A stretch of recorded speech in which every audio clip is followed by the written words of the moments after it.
What's up and welcome to another Mograph Mocast. I'm Dave. And I'm Matt. Joining us today is our near and dear and amazing friend, Mr. EJ Hassenfratz. Such a good friend. You don't even know my freaking name. Someone near DJ. And dear to us. Let me look up his name again. EJ Hassenfratz. And Mograph is a supplement to our site, mograph.com, which is a motion graphics tutorial site with tutorials, plugins, podcasts, and other Mograph stuff. And on the show, we talk about everything ranging from motion graphics to Cinema4D, After Effects, plugins, render engines, doing business, doing taxes, being a contractor, or working for the man. You can email us info@mograph.com. Let us know what you think about the show. Questions, comments, concerns, queries, grievances, show topic ideas, artist suggestions. Hey, we're on Facebook, Twitter, Instagram, YouTube, mograph.com. Hit us up. Let us know what you want to hear on the show. Send us emails like this one from Craig, who said, "Hi, Dave. I emailed the show just over a year ago asking for advice in taking the plunge into Cinema4D, and I wanted to follow up and let you know I just did it. You did it! My questions were about being able to do it on a Mac and finding up-to-date tutorials for people who had plenty of experience. And I can confirm that having a Mac hasn't stopped me from progressing. Big renders can be slow, but for the type of things I wanted to do, it hasn't been a problem. Over the last year, I've managed to use Cinema4D professionally in my day job, including making 3D assets in a mobile web game for a big movie studio, as well as models for AR lens. One of the tutorials I found most useful was EJ's. Getting started in Cinema4D. On Cineversity. I saw he was coming on the show, so I wanted to say thanks. The other area that I've been able to deploy my new skills in is a personal project. It's a board game based on football, soccer. It's called Galazzo, and I hope I said that right. And it's currently on Kickstarter. I'll post a link to that in the show notes. You can check it out. There's a few days left of the campaign. We've already passed our funding goal. I know it doesn't seem like you need 3D skills to design a board game. However, I've been able to slip renders on the Kickstarter page and promo posts and social media. In fact, here is even a part of the animated logo, which I think is something you guys suggested was a place to start. So I'll post those links in the show notes. There's a big chance I wouldn't have taken those early steps without you guys, so I wanted to take the opportunity to say a massive thank you. Keep up the great work. Well, thanks. That's amazing. Thanks. Heart you. So, EJ's here. EJ's here. Let's get back to the DJ Hassenfratz. AJ? JJ. Awesome Pepper Incorporated. Mr. Anyway. So we were talking about, we were trying to just stop talking about video games and work it out enough to get the show started so we could put that content in the show. Yeah. I finished my half marathon. How did it go? Jacob was asking how that went. Wow. Okay, so I thought that the hardest part would be that I would be winded from running for that long. It was not that. It was the legs stopping working. Really? Yeah. It's just the fact you get to the end and you're like, oh my God, I just can't. And so, but I got through it. I got it done. Starting the marathon training now. If I get through the marathon, I will be getting a tattoo. Yeah? What's it going to say? I will. I am Dave, hear me roar. I ran a lot. It's going to be one of those 26.2 things. It'll be the sticker, the oval sticker you put on your car, right? I've seen one that said 0.0 and then underneath it said, I don't run. Or I saw another one that said 26.2 Oreos. Oh, that's good. So, EJ, you said you started running how many years ago? 20 years ago? Yeah, I was 15, so yeah, even longer than that, like 23 years. Did you only run? Is that you said you lost a ton of weight? Yeah, like I literally would just run every day. And I used to bike all the time too, so I'd like jog, and you had summer vacation, so you had nothing to do. So I just like jogged, and because I got made fun of all the time, on the bus and everything. And just one day, I think just everything, like it just made me snap, and I'm like, I just started running. I'm effing sick. I just started running. No, it just got to this point where I'm like, you know what? I'm sick of this, and like I can't get these kids to stop shitting on me. So I'm going to have to do this. And so it just goes to show that sometimes bullying is the correct thing to do. Exactly. Yes. Because if it wasn't for bullying, I might have just died and had a heart attack by 21 years old. Who knows? Well, that was my thing, man. Back in January, I got a thing saying that my cholesterol was crazy through the roof before COVID. And I haven't been back yet. But when I stepped on the scale, when I got back from the half marathon, I was exactly 50 pounds down. Wow. That's awesome. And so I'm like, now I need to go back. And he'll be like, well, your cholesterol's still high. You know? Well, I have my, the Apple Watch. You get close your ring streak, whatever the hell. Mm-hmm. I'm on 250 straight days of closing all, at least my move ring, you know? Jeez. And my move ring set to 1350 calories. 1350. So, yeah. Do you just walk around the office back and forth if you're almost there? Got a treadmill. You know, just kind of one thing that works is waving your arms a lot. Yeah, I found that out. But yeah, at the end of the day, one time my wife had a Fitbit, you know, and so she was almost to her walk goal, you know, and I was like, you can do this. So I made her run around the kitchen island for 15 minutes. It was so funny. Oh, man.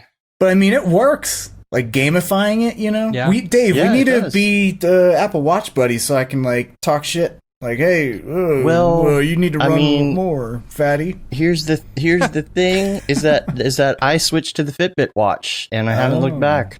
Okay. I haven't looked back. All right. Because I only have to charge it once a week instead of once a day. So it's going to be like that, huh? Drives me nuts. Yeah, I like it better. Just saying. Yeah, I heard they're getting better. Yeah. How much are they? Man, it's $150, $199, something like that. Okay. Yeah, and they last a week. I'm telling you, Apple's got to get on that, you know. They won't. Yeah. So, yeah, I mean, what I do is just put it on the charger and you take your shower and brush your teeth and all that stuff. And usually by the time you're done, you know, it's charged enough for the day, but yeah. I used to do that, but then I would forget about it and then I wouldn't charge it and it was, yeah. I don't like wearing a watch. I don't. I'm so on my phone all the time that it's I don't need a watch. I used to work at Fossil when I was in college, so I still have 50 watches. That's funny. That are just all dead, you know. My brother worked for Fossil and he would get me watches all the time, and it's I love Fossil watches, man. I don't wear a watch. I always hated the people that would come in and they'd be like, "This watch is too heavy. It's too heavy on my wrist." It's it's literally 2 ounces, not even. Yeah. That's just heavy. Tell them you'll build muscle. You know, it's like walking around with weights on your. Yeah. So we got a lot to talk about this week. Yeah. I think we're gonna talk about games a little bit because there's some game news. And Matt, you were actually in Denver. Yeah. You actually got to see some people IRL. Yeah, it's we were amazing. moving. My brother and I were moving him from northern Utah, Provo, all the way to Dallas. So we stopped off in Denver for a day, you know, and got to hang out there. It was fun. Had a little barbecue. Got to see some camp buddies and stuff, you know. EJ and we all were responsible. We all wore masks the whole time. Mm-hmm. And kept 6 feet away. Arievs and Ryan Talbot, Scott Ryan Unruh. Talbot. Yeah, got to see Cameron, you know. It's funny, I never met Cameron in real life, IRL, but I knew exactly who he was because I keep on seeing the suggested friends on Facebook. And you're still nope, still not sold. No. I mean, I don't accept people on Facebook. I just don't, you know. Yeah. It's I hate that platform so much that why do I need more noise in my life, you know? Yeah. We haven't been keeping up with EJ as much because he's not in our Halo group, right? Where Ariev is with Cameron. We just send him TikToks and he sends us videos, reaction gifs of me making TikTok. Fake fart noises. Was that fake? Yeah. Oh yeah, that was fart soundboard. I wish it wasn't. Nice. It was I wish so it was good. real. I thought it was real. Just blurt it out like that. I was like, hey, that's pretty good. You can do that on cue. Like you burp on cue. Yeah. Did you play games? Did you play? We did. We played Towerfall. We played a lot of Towerfall. Yeah. My brother kicked everyone's butt every single time. It was awesome. Oh my god! Like, Does he normally play that game? Or yeah, he's played it a lot. Oh, he's played it a lot. You know. And then we played some Smash Brothers. My brother beat everyone again. It was awesome. Actually, I did pretty well too. When I'd hop on, it's funny. Like I would just lay back and let Ariev and my brother just like beat on each other, and then once one of them died, I'd jump in and then I'd win. Die. No, I'd win. It was great. You'd It was win? the best. Yeah, that's before you got Scott there. When you were mowing your lawn. Scott asked in the chat if we've seen Social Dilemma. I was just telling Matt he needs to watch that. I'm in the middle of it right now. Social Dilemma on Netflix. It's not that I don't know about that stuff is going on, but once you, and I'm sure it's the same for a lot of people, but once you watch this, you're like, oh my god, I hate social media even more. Here's a problem. I can't, like, as much as I care about that stuff, I can't handle the stress in my life right now.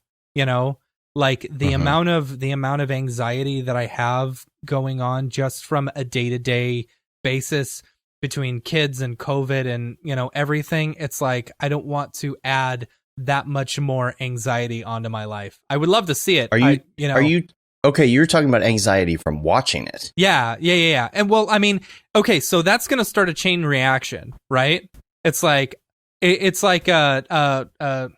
did something on, what was it? It was like How I Met Your Mother, where it's like breaking the glass. It's like, once you come to this realization, you're like, you can't ever unsee it, you know? And so seeing something where it's like every time you're using, I understand stuff like this is going on, like they're selling my information, and because we sell ads, ads, we know exactly how like intense they can get on some of this stuff, how the targeting goes, you know. But it's like, if I know more about this, it's going to be in my brain all the time. I'm going to feel more depressed. I'm going to feel more anxious, and it's going to come out in my real life. And I just can't handle it. I felt like that at first, but I actually feel better now because I'm on social media now, and I'm like, you know what? I'm not going to let that control me because I know the game. Yeah. Like it almost feels like a Matrix taking the pill type situation. Yeah. You know? Well, so, you should read the book, How Not to Give a F. Yeah. And it's awesome. The subtle art of not giving an F. Yeah. Yeah. And it's great because it's basically like, hey, you're the only one who can control how you react to certain things, you know? And you could either react unhealthy or healthy and ignore certain things. Like, so the moment you see yourself getting upset on something on Twitter, probably don't want to like respond or ruminate about it. Like, you just want to be like, you know what? Nope, not doing it today. I'm just going to move on. Because I that's swear, what I've like, been doing. I think we were talking about this at David's, where, you know, I just refreshed my Twitter feed right now, and I follow 0 political people on my, now it's all Mograph, you know, and every day there's something on like the what's happening bar on the right side where it's just some like, something to get you triggered. It's something to get you triggered that you're like, what? Joe Biden did what? And you just you click on it and you just see Joe Biden. Why's it got to be Joe Biden? Yeah. Why you got Donald Trump did what to Joe Biden? What? Thank you. Yeah. But it's just like, it's just there, and you click on it, and oh my god, it's like going to the comments section on YouTube where you're just like, oh, this is just the worst. Like, humanity's awful. Yeah. But then I came to a realization where my whole thing is like, you know, Instagram, you only see people's best days, and you think everyone's amazing and amazingly talented. Reels. Twitter's the exact reverse. Yeah. Where you look at Twitter and you just see the worst shit. Actually and you just really think everyone's the worst. That's good. But not everyone's the best, and not everyone's the worst. Did you know what percentage of America is on Twitter? No. 12%. 12? Only 12% of Americans are on Twitter. You know, 60% of all statistics are made up. You just made that up. Ding. But I don't know. I mean, that's something to say, is like, most of the people on Twitter you see are just very jaded and just spiteful and but there's a lot of people that are just like, you know what? you just see the hypocrisy on all the sides, and you're like, I'm not even going to be a part of this because I want to live a somewhat sane life here, so I'm just going to remove myself from this. I agree with Tokyo Megaplex, where he says Tokyo, TikTok, though, go to TikTok. you only see fun things, and it makes you happy all the time. It's true. TikTok I have enjoyed immensely. Like, I see you know TikTok what? and I see will the worst gladly people give on the face China of the planet. all of my information if they make me that happy all the time. I see the dumbest crap on TikTok, and That's just through you. the You're dumb my crap. filter, because I will not literally- download it, so I don't want China to see my dog pictures.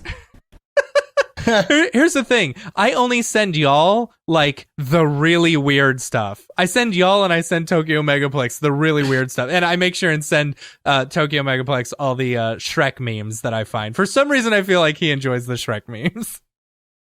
TikToks makes me really, really sad for young people, Jeff Burns says. No. Yeah, we're on the same wavelength there. I'm like, this is our future? Oh, God. You're too old. All the old people always say that, though. That's true. I mean, it's like it's like Jackass, but a platform. Nah, I don't know. Like, hey, let's get Yes, it everyone can to be. do Yeah, the it totally dumbest can crap be. and get likes. Yeah. Zoomers? So should we talk Is that about what they're motion graphics? called? Nah, let's just keep going. Forget about You know, R23. What is the motion graphics? Oh, yeah, that's We why we will have talk EJ about- on the show today. Talk about R23. We're going to and all talk the about updates. R23. We just quickly, I wanted to give a Camp Mograph update.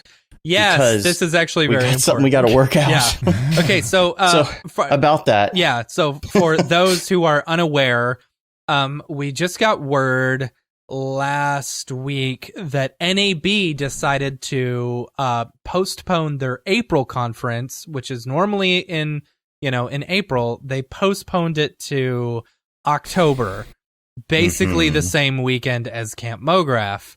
So we're not How gonna dare they not consult with us? right, exactly. Bunch So of jackasses. we're going to change the date of Camp Mograph. We're extremely sorry to everyone for having to keep on flipping this around. And who knows, it may not even be the last time we do this, but we don't want people to have to feel like they've got to choose one or the other, Right. And we don't want, like, technically we could do it because NAB ends on like a Thursday or a Wednesday, but then Camp But Mograph I don't is think literally people the are gonna wanna exact do both.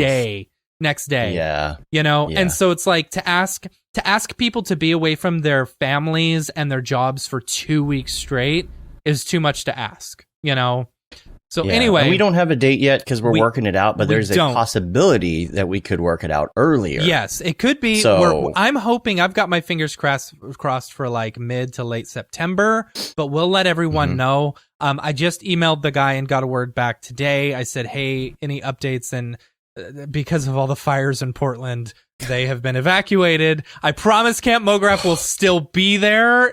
If not, it's Just going to might be be in the I ashes sure hope of- it doesn't burn Yeah. down. So anyway, man, we've already had 100 messages today in Restream. Jeez. Yeah, it's lit Start today. talking about Look at this. TikTok and I know. Got a lot of Twitch comments today. Trump's not going to kill TikTok. Come on. Biden did what? Oracle's buying it. Trump is what? Yeah. Trump on TikTok. What? Wow, there's a lot of people on What? Twitch What? right now. Why do we have so many people That's on what Twitch? I was saying. Yeah. It's probably EJ. Oh yeah. No, EJ. I think Okay. Blake Catherine did. Oh, yeah? Maybe. She's Oh, did she put us awesome up on on Twitch her? Queen. Twitch You've been queen. rated. Did she- Sweet. You've been Bring it rated. on. Yep. See, told you. Yeah. I like Did she it. put us on her stream? Is that what she did? Prepare to be disappointed. Bum, bum, bum, bum. It's just the Mograph.com tagline. Right. Prepare to be disappointed. There she is. What's up? Yeah. Balake's here. Blake, we need to play Fall Guys together. I need Ironically, Jade. on YouTube. Jade. Nice. What's up, Jake? Man, it's been Oh, a it's long Jade? time, Jade. How you doing? Yeah, we need Prepare to to be disappointed. we need to play Fall Guys. Yes, the I 30 need to series get a is PC. faster than the 20 series. Yes. We'll talk about that too, Definitely. won't we? Shampoo is better. Well, we talked about that Conditioner last is better. week. Conditioner. Stop looking at me, Swan. So Makes your hair all shiny and smooth. disappointing.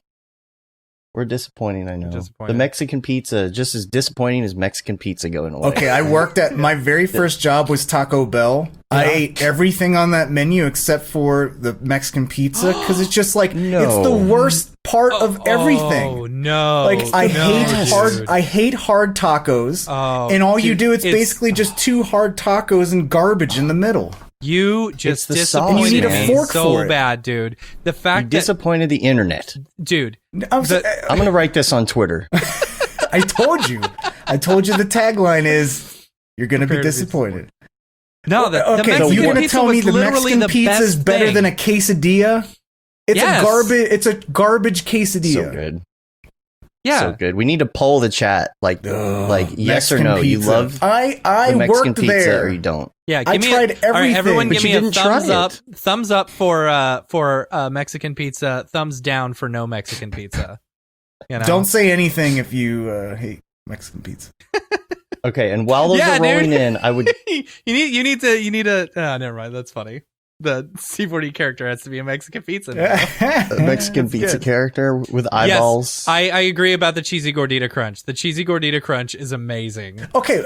But doesn't the Mexican pizza, like the bottom one's all soggy, and then you get the top one, it's and you a little need a fork. soggy, but it's if you okay. eat it right away, it's fresh. You're on the road, you know. Oh, you don't eat it on the road. You know what? Yeah, Here's what but you pisses me can't. off. Okay, so I had a Crunchwrap Supreme while we Middle were finger driving. for the Mexican pizza. Thank you, Travis. I don't like Crunchwrap Supreme. No, it's so, too. It's so too messy. Do they It's still have so messy? It's just got too much tortilla. No, the Crunchwrap Supreme, I really like the enough Crunchwrap content. Supreme. I just wish it was more even instead of everything just sinking down to the bottom, and then you get lettuce everywhere. It's like... And speaking of not much content, can we talk about R23? Yeah, all right, fine. This is good entertainment, though, dude. This is gold. It is good entertainment. This is It's gold, Jerry. Thumbs down. All right. Man, Exactly. Thank you. It's the worst thing on the menu. Actually, I think it was the least popular ordered thing, and it was a pain in the ass to make too. Yeah. I can't even read the chat fast enough. We're hitting these hard-hitting topics right now. In the world, and you're I think we need to pivot and just not talk about Mograph, but just talk about everything but Mograph. Just everything but Mograph.com. You came here for R23, you get Mexican pizzas and video games. EBM. Welcome to EBM. Everything but Mograph. I like that. Yeah. That should That'll be our next show. A side podcast. See, the quesarito's gone too, though, isn't it? They still do the deep fried gordita the best, things, and it's gone. Yeah, chalupa. Is it the chalupa? I don't know. They got rid of the double decker taco as well. It's like, dude, I love the double decker taco, and so I ordered the double decker taco when I went the last time, and like they're like, we don't have the double decker taco, but we can make you this taco, which is basically the same thing minus the cheese. And it's like, so why don't you just keep it as a double decker taco? You have all the ingredients. Do they still have the chalupa? That was like my favorite. I don't know. That was like the deep fried masa dough. That's gross. That's so gross. Oh, it's so good. All right. Chalupa R23. Supreme with so chicken. R23 was announced this past week. So R23. R23. Okay, they let's talk about removed the the features. Mexican pizza from cinema. Can you believe it? There's no Mexican pizza object anymore. The Mexican pizza deformer. Right. So it makes let's things talk about the soggy and features. delicious. EJ, have you played with R23? Because I have not. I have I need indeed. to upgrade. Yeah, I have. Okay, tell me what you think. I think it's a great quality of life update for sure. If you do a lot of character animations, got the toon rig and face rig, which is crazy. And the one thing that's really interesting, and I'd love to see where they take this, is how Mixamo is what everyone's using now, and but Adobe bought it and it hasn't updated in how many years now? Of course. But now we have the pose library in Cinema4D that sounds really interesting. And I haven't played with it that much, but basically you can just totally pass over the whole Mixamo thing unless you want to use it for like auto weighting. Yeah. And I'm not sure, like, I haven't tested it. Like, does Mixamo's auto weighting algorithm beat like the new like Auto-weighting. volumetric algorithms and stuff that they added recently. And actually the volumetric algorithm that they added is like really awesome. Plus, like even if you do use the traditional auto weighting that you can use with the character object, they added the Delta Mush deformer, which is freaking gold. Yeah, like that is something that I wish was around for a long time. Did they buy out I think the they code did. for Delta Mush? Yeah, I thought. Oh, did they? I thought I that think was so. some sort of like open source, kind of like the. Yeah, I think it is one of those open source kind of things. And see, I think a lot of people didn't even know what Delta Mush was. Yeah, because like Tokyo was talking it up a long time ago, and I tried it, and I absolutely loved it. And they hired. It was a Valkyrie. lifesaver for me. They hired Valkyrie, who made it. Oh, interesting. Oh, okay. Because what you usually had to do was try to finagle the smooth deformer, and do some vertex maps and da-da-da. But now it's almost like a one-click solution, which is crazy. And it's like they came out with this like right after I recorded a lesson about character rigging for my new course for School Motion. I'm like, oh man, this is so much. So I gotta redo it now and add that. That's how it goes. But it's awesome. Like I'm really encouraged with the overall direction that Cinema4D is going. And while I think it was like a weird decision to introduce nodes and it's not usable at all, it's kind of like when they added ProRender and it's like, well, I can't actually use this for anything. Yeah, but I guess that's cool.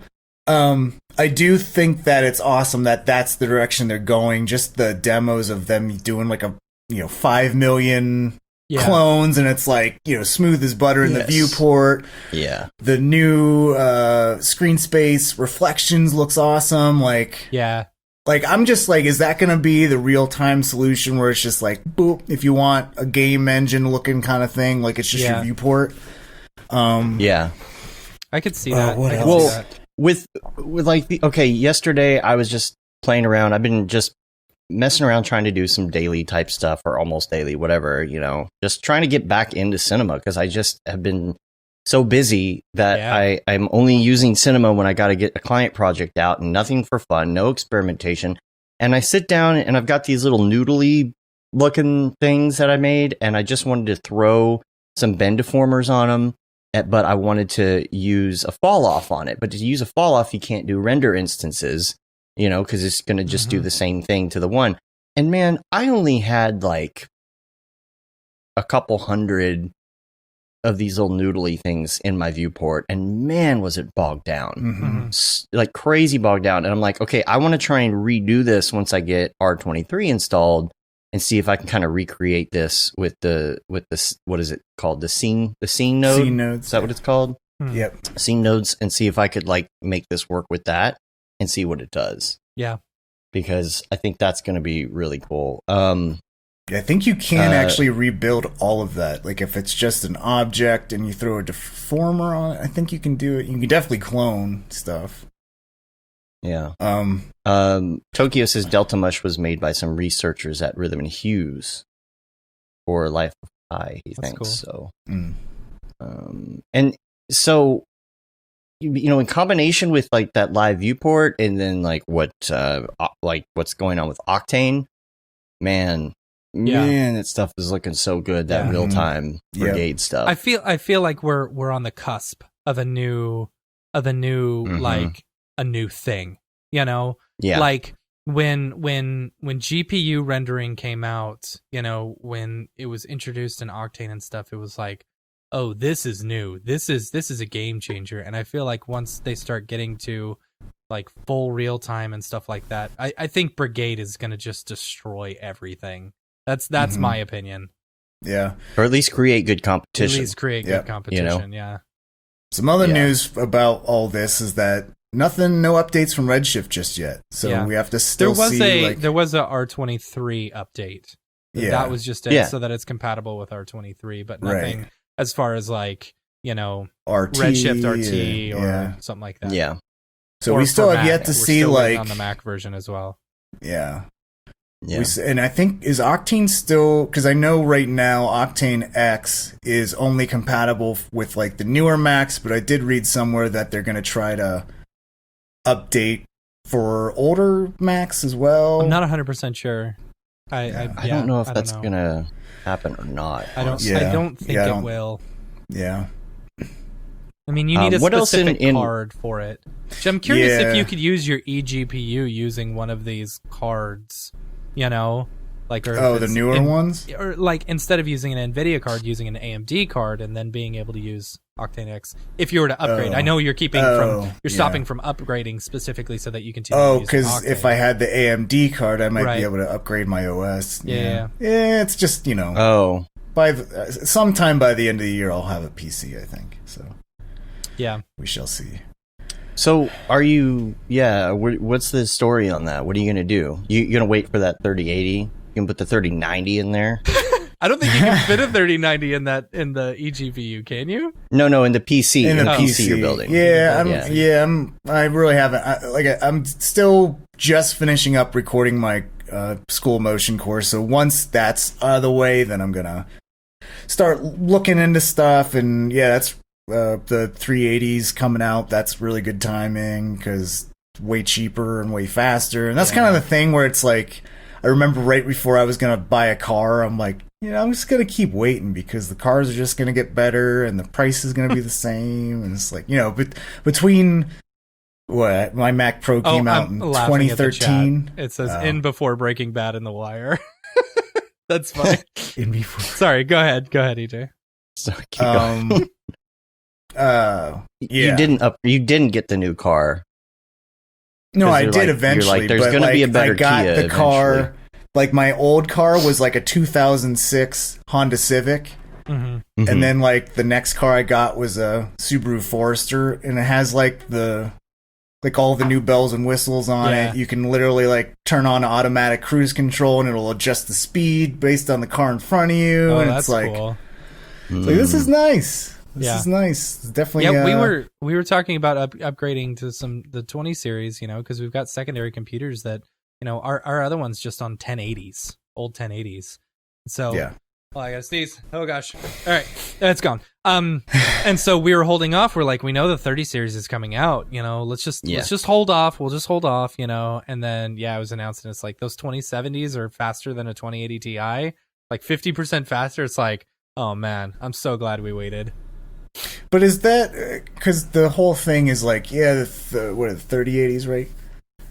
Like, I mean, the 3080s are they actually super fast when you are doing Octane stuff, or is that just I think so. Yes. Yeah. I mean, if the CUDA per dollar is like just absolutely insane. So all of that is based on actual testing on using Octane. So Jules and the we don't know the has numbers. Not released any numbers yet. I have a feeling they're going to have to wait until like they actually get. They may have their hands on cards and it just maybe under NDA or something like that. But I have a feeling it's going to have to be until like consumers have their hands on these cards and stuff. But because that's the thing is that these numbers can't release the numbers yet. These numbers are coming from NVIDIA, so they might be. Yeah, I mean, a little bit. I feel like the Octane bench is going to be super high on it. Yeah. Just the way that Jules is talking without saying what the actual numbers are, it sounds like it is going to be pretty good. NDA ends September 26th for the 3080 is what. Okay, September 26th. September 26th. So okay, because the pre-sale it starts pre-sale the 17th, and then I think they don't get released until October.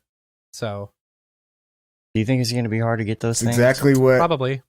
Jeff Burns, don't trust the marketing materials. Wait for the benchmarks. Yeah. That's what I'm saying. See, and that's the thing. Mm-hmm. Like when the initial 20 series came out, with all the RTX stuff, with the initial RTX stuff, it was like we were getting. Jules, yes, he is. No. When the 20 series came out. Just read the other. Come on. All right. So when the 20 series came out, they were showing like some of the benchmarks and stuff like that. And they were good. They were really good. They were higher, just slightly higher than some of the 10 series. But then you started getting the RTX stuff and you started like double, triple, quadrupling, your speed, how fast it was on rendering, and it's like it just completely blew it away. So these initial ones variable. Yeah, these initial ones may not even be as good as they can optimize it. I don't know. Right. So yeah, because we're looking to buy 8 of them. We are, and I don't know if we're going to be able to get them. Yeah. Like that. Yeah. Like, are we going to have to get some friends to get online and buy them for us? I've got my brother. He's going to be on. He's going to be. We're going to be up at like 2 a.m. Just And there's rumors that that the crypto thing is going to explode again, which sucks. I haven't heard that. Is it going to? Yeah, I've been hearing the rumor mill. Everyone's bored at home now. Want to make that money? Yeah. So, okay. Other things in R23. There's filtering in the attribute manager and the timeline.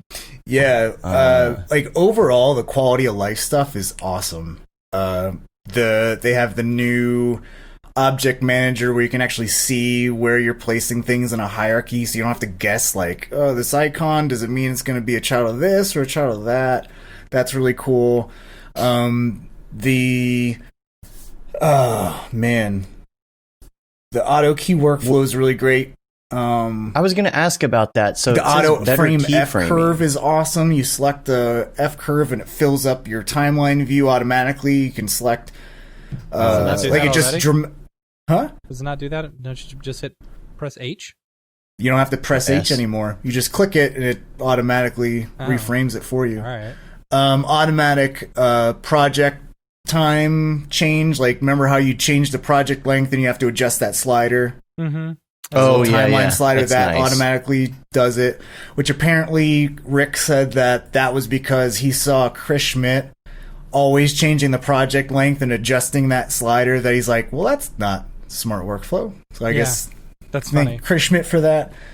Copy and paste ease curves is really awesome for animators. Where like if you want to do a ball bounce, you just need to have like the curves, like the Bezier handles on one, and copy it and apply it to all the rest. Because that's always been a gripe of mine, is not being able to like copy and paste any info on a handle. Yeah. You can't you can't try and duplicate a handle without just guessing. I wish the eases were more similar to After Effects. That's my biggest gripe with curves in cinema. It's like, and it's funny, and then going over to curves in After Effects, like actually messing with the curves, I don't get them at all. Like, I don't understand them, because I want them to be more like cinema. Like, I want my eases to be more like After Effects, and I want my curves to be more like cinema. Yeah, yep. Yeah, because everything's speed-based, so you have to totally reframe visually how you look at animation, Something that's really interesting is the marker enhancements that they have. Yeah. Where how you used to put a marker down? I did not know that you could actually have a marker range. So when you add a marker, there was a checkbox that said like, oh, you don't want just a marker at frame 30. You also want that marker to extend from 30 to like frame 60. And there was this like whole length you could do. Cool. I had no idea you could do that. So if you wanted an action to happen between frame 30 and 60, you could have a marker that stretched across all those frames, and you could color code it and da-da-da. But now you can do that and create a whole bunch of range markers and actually time it out to beats per minute as well, which is pretty cool. Yeah. That's super cool. I think just a lot of great animation enhancements that, I always like animating in Cinema4D more than my experiences in After Effects because of the speed graph. I think, when I really got into learning how to really nitty-gritty animate, I did it in Cinema just because I was doing so much 3D work. Yeah. But then when I try to do that same thing in After Effects, it's just so weird that, if you work in 3D, you're animating with no speed graph whatsoever. Yeah. And then you go into After Effects and you got both, and you're like, well, wait, why do I need that one though? Yeah. But it kind of makes sense for sure. But the deformer enhancements are really great. One of my pet peeves was you add a bend deformer and you're like, this never is bending the way I want it to at first. It never does. And you always have to adjust the strength first to see which direction. Like, nope. Now it actually has the UI, the HUD, where you see the direction it'll bend, and like another arrow saying the angle that it's going to bend. And you can also just like, you don't even have to, like, if it's not rotating the right way, you don't have to like literally hit the R key, rotate it, and hope that like, I think that's the rotation. Right. Now you have a drop down menu where you don't have to rotate the bend deformer at all. You can just adjust the orientation to X plus X, nice. Y, so you can keep it exactly in the position you want. So like if you were making like a background psych, right? And you're like, well, I know I need to move it here and I want to bend this, but it's bending the wrong way. You don't have to like guess to which way you want to rotate the bend deformer. Just That's so like nice. the twist, the bulge, the taper, all those like the main 5 deformers, they all have that updated UI, which is really great. That's cool. UV stuff. UV stuff, which I haven't really messed around with much, but like it's just crazy how far they've, like, since April, how far the UV workflows come. You know, I feel like now it's like not a weak spot, like a glaring weak spot for cinema anymore. There's that remesher. That's something you have to take. Oh, the remesher. Yeah, it's basically just the open source remesher stuff. Yeah, but it looks really great. Like, especially for, you know, using mesh deformers and low poly cages. Like, I saw Chris Schmidt's demo of it, and like he had this car and he put a volume builder on it, volume mesher, and it was like all, you know, really high poly, and then he put the whatever it's called, remesher on it. It looks really good. Like, remember when you had to like just manually make a low poly thing, you know, low poly cage. Remember? What else? Like, there's just so many little quality of life improvements that, you know, it's nice when one of those updates comes along, because you know that, like, yeah, maybe overall it's a light update, but you also know what's going on behind the scenes, and I think that's the key. With the light update, you need to also keep in mind that they're releasing twice a year now, you know? Right, exactly. That's what I was gonna say. So, it's like you can't be like, oh, there's not that much. Well, a lot of this stuff is like, you got to take the stuff from back in April and now, and like, if you were to smush the two together, it's like, hey, that's a killer. No, it's like a huge update for sure. I mean, think about how different 21 is compared to 23. Like, it's completely different almost. I'm still on 21. Really? I'm still on 21. Well, you have 23 at least. I have 23, I need to call and get my stuff. That's the thing, and we haven't talked about looks yet, but the thing is that for people who have all of this stuff, like, I've got all my Red Giant stuff, I've got my Redshift stuff, and I've got my Maxon stuff that needs to be updated, and all of them expire at different times. Yeah. They're all in different accounts under different email addresses.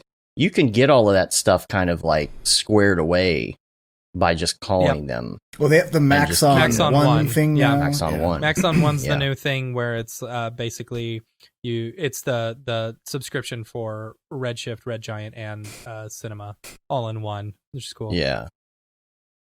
And someone in the chat was like, I'm just really hoping to have Redshift fully integrated and shipping with C4D to upgrade. I don't know what number. To upgrade. Yeah, I mean, you know that's probably not too far off. Whether it's, you know, the next update or the update after that, you would hope sometime next year that's a thing. Yeah, I don't know. I think it's with this Maxon 1, it's just going to be an option. Yeah. Just to have it bundled. Yeah, just to have it. Yeah, you wonder how much heavy lifting there. And just because it's kind of quiet on the Redshift front. Like, I know they have a lot of stuff that's dependent on Apple. Yeah. For sure. Which is, you know, could be a pain in the butt. But also, like, that's a lot of work to integrate a renderer. Even though, like, Redshift has its own renderer, like, works really well with Cinema4D anyways.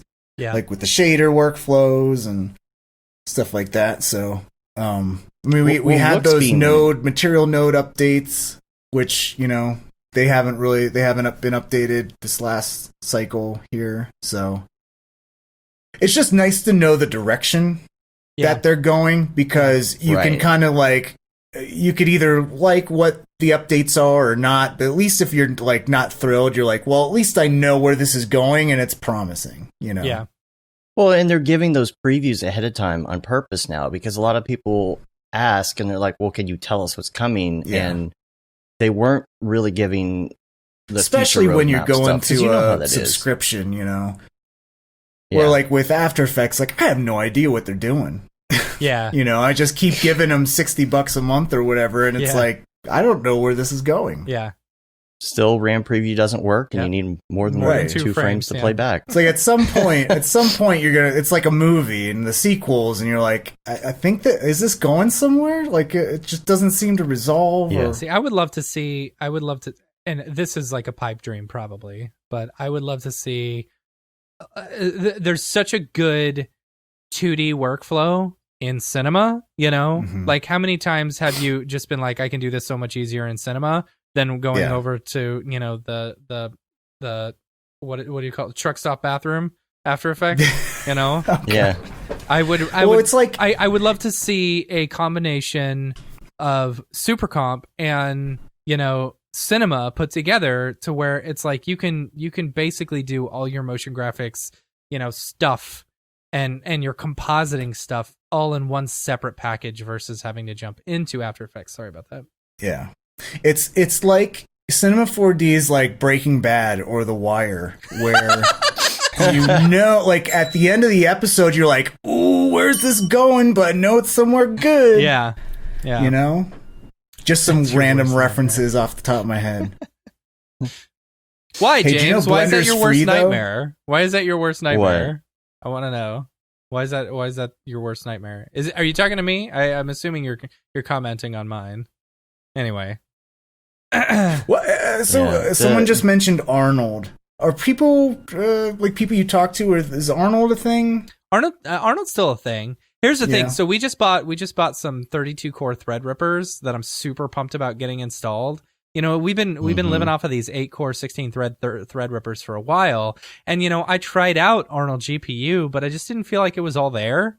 You know, and so yeah, not an 8 core. Yeah, and I had it on an 8 core. You know. And I feel like I'm really excited to actually like, you know, try out the demo and stuff with one of these 32 core Threadrippers, like see how nice it is, you know, because I really like Arnold's look. I think it looks great, you know. Yeah, and I think it's very easy to use from what I see.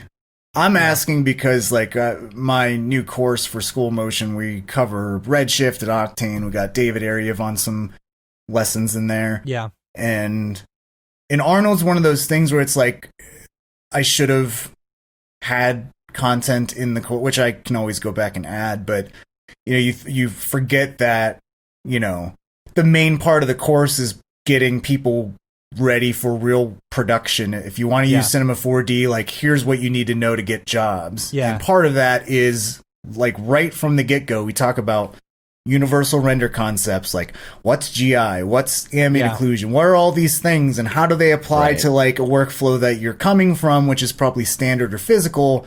And then like if you look at third-party renderers as like, oh god, like that just seems too hard. Like it's not. Yeah, no, you know, not. If you know your way around physical and standard, like you can, if you understand Redshift, the concepts, you can translate them to any other language. Especially Redshift, like their GI options and like kind of how it works is pretty similar to standard in physical, aside from the whole node workflow. Yeah. But it's just crazy how if you really just get to the fundamentals, you're like, oh, this all. That's why I always say, like, if you really know your render fundamentals, like learning all 3 renderers that are popular out there should not even be an issue because, like, base level, they're all easy to dig in and build your own textures. Think of your fundamentals as like Latin, right? So Latin, yes, you know, it's the main core of the all roots. the language. Yeah, exactly. So like, you know, they may be called something different in a different language, whether it's Spanish, French, German, English, you know. But you know the root words, you know, looks kind of familiar. Yeah. So you know you are able to translate it relatively easily, you know. Well, okay, EJ, you use Redshift and Octane. You kind of flip back and forth, right? Don't you? Yeah. Yeah. Okay. Yeah. Well, okay, let's if you're doing like samples in Redshift, okay, like dealing with samples and like brute force and all of that kind of stuff, do you get kind of stuck in that sometimes? Because that's the thing. It's not that I don't understand it, I just hate dealing with it. Yeah, I mean, with the automatic sampling that is in there, it's way easier because then you can basically just drill it down to a single slider. Mm-hmm. But if you really want, like, and I think that's why a lot of people like Redshift, is because you can really do like 5 minutes of just tweaking and testing sample settings and like and the renders go by really quickly. Mm-hmm. But yeah, that was the one big thing coming from Octane where you're like, there's just that one sample slider. And like, to be honest, I didn't really dig into Octane as much as I dug into Redshift, just because for my course, I'm like, well, you know, they got bought by Maxon, so I'm going to, you know, hitch my wagons to Redshift. And then, you know, if I need any like competent talk about Octane, I'll have David just come in and fill in the gaps. Yeah. But like, I need to go through David's Octane course for GSG and like go through that, and because that's one of the things is that, you know, I went through Rich Nosworthy's Redshift training, which is amazing, so good, super really comprehensive, good. Yeah. like really easy to understand, and that's not easy, you know, especially when it comes to renderers. Like some training can be super technical and just totally lose you. Yeah. But I thought Rich did a really amazing job on that. David's the same way. Like David knows how to teach to like the average, you know, Joe Mographer. Yeah. Joe Mograph. Or Jonette Mograph. Winbush is here. What up? Winbush. Let's talk crap about Unity. Or Unreal. Unreal. I'm just kidding. Well, actually, you know, Maxon got a mega grant. Yeah. From Unreal, yeah, 200 grand, and they're going to be working up more on that integration. So, you know, think Cineware for Unreal. Because I think that's the main thing right now is that whole like prepping assets. Like if they bridge that gap and make it just like super easy to just, like you said, Cineware solution, which is what it sounds like they're trying to do. Or like you don't need to prep anything. Like you just literally export something out, import it, and boom. Yeah. Like if that's where they're going, like that's going to change everything. Yeah, like, for sure. Make that seamless. That'll be great. In their what is it called? What is the plugin? Winbush will tell you. What is the plugin thing in Unreal? I know what it is. It's I know my mind's just blank. You know what I'm talking about. Yeah, I know what you're talking about. The Mexican pizza. No, it's the Mexican pizza plugin. Datasmith, yeah. Datasmith, yeah. Data. Which is it? Datasmith? I don't know. Datasmith. You say data, I say data? Let's call the whole thing off. Datasmith? No. All right. Well, okay, what about Looks? Because Looks is going to be great for viewports, and it works with the viewport, with the render... not third-party renders. Render window. Yet? No, well, yes, it's supposed to work with Redshift. I don't think so. That's what I heard. I don't think it is. All right. Because it's in the render viewport. Come on, Rick, where are you? So in the chat. Come on. I know right? you listen to the show. Well, think about it. It's He's in the probably render. behind. It's in the viewport. It's in the viewport render, but it's not in the Redshift render view port. Yeah. Oh, I thought they said yes on that. I don't know. No. I thought it would work for third. Immediately after I saw that, someone mentioned that it's not for third party yet. Yeah. We need Rick on here. Or even Redshift, because I guess Redshift's still technically third party, but because if so, then you could go ahead and put that on Octane or anything else, right? Seems like you'd be able to. So, well, yeah. Tokyo says anything that you can render to picture viewer. Yeah. Really? So. Well, yeah, but you can't see it in your Redshift render view. You have to render your Redshift render view. Right. Yeah, exactly. Okay. Yeah. Yeah, that makes sense. Yeah. I don't know. I wonder if they're going to make those, if they're going to open those up. Like, you know how you can select a specific LUT in Octane and stuff like that, whether they're going to just like have a drop down for Looks or something. That'd be pretty cool. You know? Yeah. So. Because you know that Ahmed would integrate that right away if that was available. Right. For Octane. That would be great. Yeah. another thing with the viewport stuff, like all the viewport screen space reflections and all that stuff. Mm-hmm. Like, do you think we'll come to a point where you can see like the Redshift view, like Redshift materials and lights show up in the viewport too? I don't know. Because think of like that's one of my that's a huge pet peeve of mine is that I can't use the viewport at all when I'm doing any Octane stuff or any Redshift stuff. You know, it doesn't translate 1-to-1. You know, I would love to be able to see something like that. But, also, sketch and tune for crying out loud. Yeah, like even cell shader, you can't. Yeah. See. Oh, and one thing I found out, I don't know if it's a bug or something, but I forget who. Some conference in Europe or whatever. Why is everyone in Europe so much smarter? Like all these conferences in Europe, they're just freaking amazing. Yeah, they get 6 weeks of vacation. That's why. Maternity leave. Yeah. Maternity leave. Oh, what was I gonna say? Oh, there was this trick of showing how you can get like cell shader live in your viewport, and I think it was like, what was it? I think it was using the fall off shader or something like that, and then like adjusting a tiny, I forget who did it and for what conference it was, but it was like, holy crap, that's awesome. Yeah. And then I realized in R23 the fall off shader doesn't even, it's black in the viewport now. Oh really? So I don't know if that's a bug or if just certain things haven't. Like, they definitely did something to update the viewport, and I don't know if all the shaders that, like, the Loomis shader, whatever, like, if all those things transfer over or not, or if they're still working on legacy type stuff. Right, exactly. Yeah. And the other stuff in here, I mean, it's not like it's small stuff, but you know, it's things people will appreciate, but it is, you know, like the Python 3. FBX has the option to export baked animation of bind joints. You've got OBJ enhancements, USD. USD is cool. Which USD, they're still working on some things. I guess it's not full integration yet, but it's getting there. So USD, like, that's a United States dollar. Yeah. Oh, okay. Universal dollars. Scene Descriptor, right? Dollars.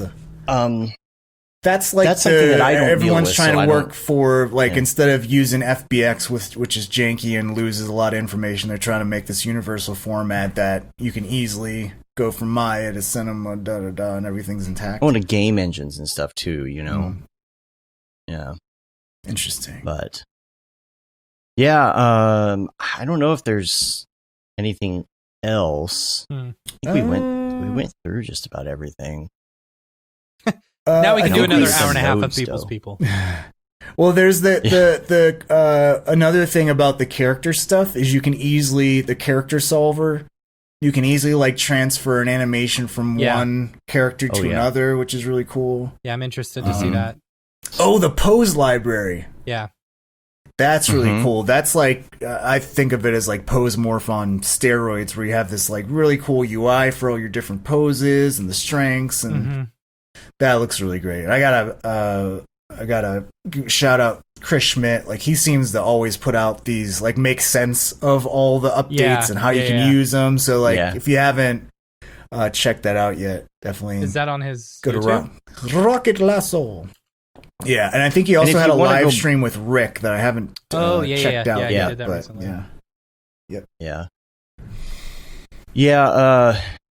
The stuff that Jonas did on the stream too was really good. So go back and check out the stream if you want to see some of that, because he was giving some explanation of how some of the like scene node stuff works, all of that. And I just want to sit down with it, just because I haven't had a chance with I need to moving and all of this stuff to really get on top of it, you know. So other stuff on the list. What else do we have? Oh, NVIDIA bought, what is it called? Soft ARM. What is it called? ARM. ARM. Yeah. That's awesome. What's the parent company called? Soft something? And it cost them an arm and... Ah. Nah. I'll leave. NVIDIA buys ARM. Yep. Isn't it called? I think they're just buying ARM. Company, but okay. Yeah. I don't know why I thought. Okay. So ARM is like their SoftBank, like AI part SoftBank. of things. Yeah. I'm sure Apple's really happy about that. Yeah, that's kind of a situation. Yeah. I'm curious if that means that with Apple wanting to move over to ARM processors and stuff, whether that means that they're going to start supporting NVIDIA GPUs again. Well, because they're making their own chips, right? But they're ARM-based chips, right? I don't know. Something like that, yeah. Yeah, I wonder if they knew about that, and that's why they're trying to develop their own processors. I think probably. They're like, maybe. Why don't they like NVIDIA? I don't understand. If they work together, it would be freaking amazing. Yeah. And I don't know what their Steve beef Jobs is. Thing that I don't know, stuck with it. I don't know. I don't understand that whole situation. I read about what the deal with that was, and I think it was like it wasn't all one side. Like it was definitely like someone accidentally miscommunicated something. There was no malice intent, but then the other side, reinterpreted it a certain way, and it was just a bunch of like petty crap back and forth, and whatever. Yeah. I'll stick to It's my all right. PCs. We've all I'm fine migrated to with that. PC at this point. Yeah. I mean, there's a lot of. So here's the thing that's going to be interesting. Like, there's a lot of people that are. Like for my classes, for example, like I'm sure whoever took Cinema4D Basecamp, we actually need to do the research on this, but like how many people coming from After Effects, some people just have laptops, like Mac Pro laptops, and they get a lot of their work done on that because they're in After Effects, and that's fine. But like how many people use Mac versus PC? Because with my new course Ascent, we're using third-party renderers, and I get like a few Twitter messages or Instagram messages a day asking like, can I use this on a Mac? How can I? Yeah, exactly. So there's a lot of people that are in motion design that want to learn 3D that like some don't even realize that you need certain hardware considerations, Yeah. to run some of this stuff. And I think that's why you see like I've seen a lot of some studios that just went straight to Arnold, because they're all Mac based and they want to have, that rendering power. So they just, hey, this is easier than upgrading all of our computers or whatever. So I wonder with the Octane X, like it's still limited right now. Like you have to have one of the brand new Macs. Like I just bought a new MacBook Pro and they don't even support the card that's in that. Yeah. That literally came out in the spring. I don't know if they're going to open it up to that card or not, but when Redshift comes out, what does that support? Yeah. Because I think you have a lot of people that are on Macs that just, it's such a different. It's a different mindset coming from the After Effects world and just diving into C4D or 3D versus like us who've been in 3D for however many years, and we understand like you need the render power, you need this, but you gotta understand people have been like, I don't want to say abused, but like just with the After Effects, you get After Effects. There's no clear path of how can I get After Effects to work the best? Yeah. For Octane, it's like there's specific things you need and you're going to get an awesome performance. With After Effects, it's like, I have this thing and it's only recognizing two of my CPU. Well, like, what the hell? There's it's the multi-threading and all that, right? They need to work on that, and they need to, and even RAM. Like Matt, you asked me the other day, you said you're having RAM problems. I have the same amount of RAM as you do, and I haven't had problems in After Effects. I don't understand. It's my fault for having, Cinema4D and After Effects open at the same time. Well, whatever. But it's definitely an interesting thought process coming from After Effects, where I feel like when I was just using After Effects, I just knew like the more RAM, the better. Yeah. Because cache, Yeah, you right. know? And that's basically it. Yeah. Because I think, you know, After Effects has this thing where they have to make sure they support everything. Yeah. You know, they're not one card, they support all the cards, Yeah. and I'm sure that's difficult, you know. Meanwhile, a lot of these renders are optimized for a certain thing. Yeah. So you yeah, try to do it's a just 4K my like comp in After Effects, it still just chokes on it. Yeah. I don't know. I did some stuff the other day that was in 4K, and you know, and it was 4K 32-bit, and it chugged along. You know, The renders just seem to take forever for me. Take forever. Yeah. Yeah. I mean, that's the thing. You're a lot looking of at a 30-second spot. It took me an hour and a half to render. You know, and it's like, Yeah. come on. Yeah, so Richard Finley said all Mac, 50% design, 50% 3D motion design. I think that's like a lot of the studios I know that are still Mac, like they still do a lot of 2D animation. Yeah. You know, so like I said, they have this whole. I think there's a couple of the studios in Denver here that are all Mac based as well, and they're just getting into the 3D part of things. And then you have, you know, like Already Been Chewed. That's like. They saw the writing on the wall and like, now we're just like they can get any card they can get their hands on, you know. Yeah. Yeah.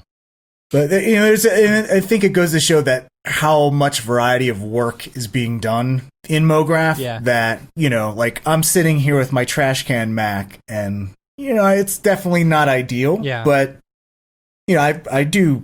You know, I was doing freelance projects on it, and I've got running Redshift and stuff, but I'm not doing crazy Octane Jesus, you know.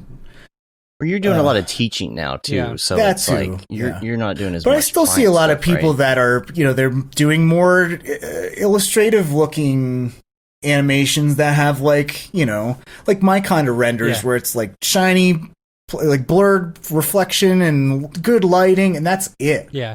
You know, you're not rendering world creator space scenes or anything like that. And there's so much. I mean, that's what's happening is you have all these 2D animators that are getting into 3D, but their style's not switching over to super hyper real. Right. You know, they're still staying at like, you know, ordinary folk or you know, giant ant type of 2D really cool animated spots, but then they have like a couple 3D objects in there that look seamlessly blended in. You know. Yeah.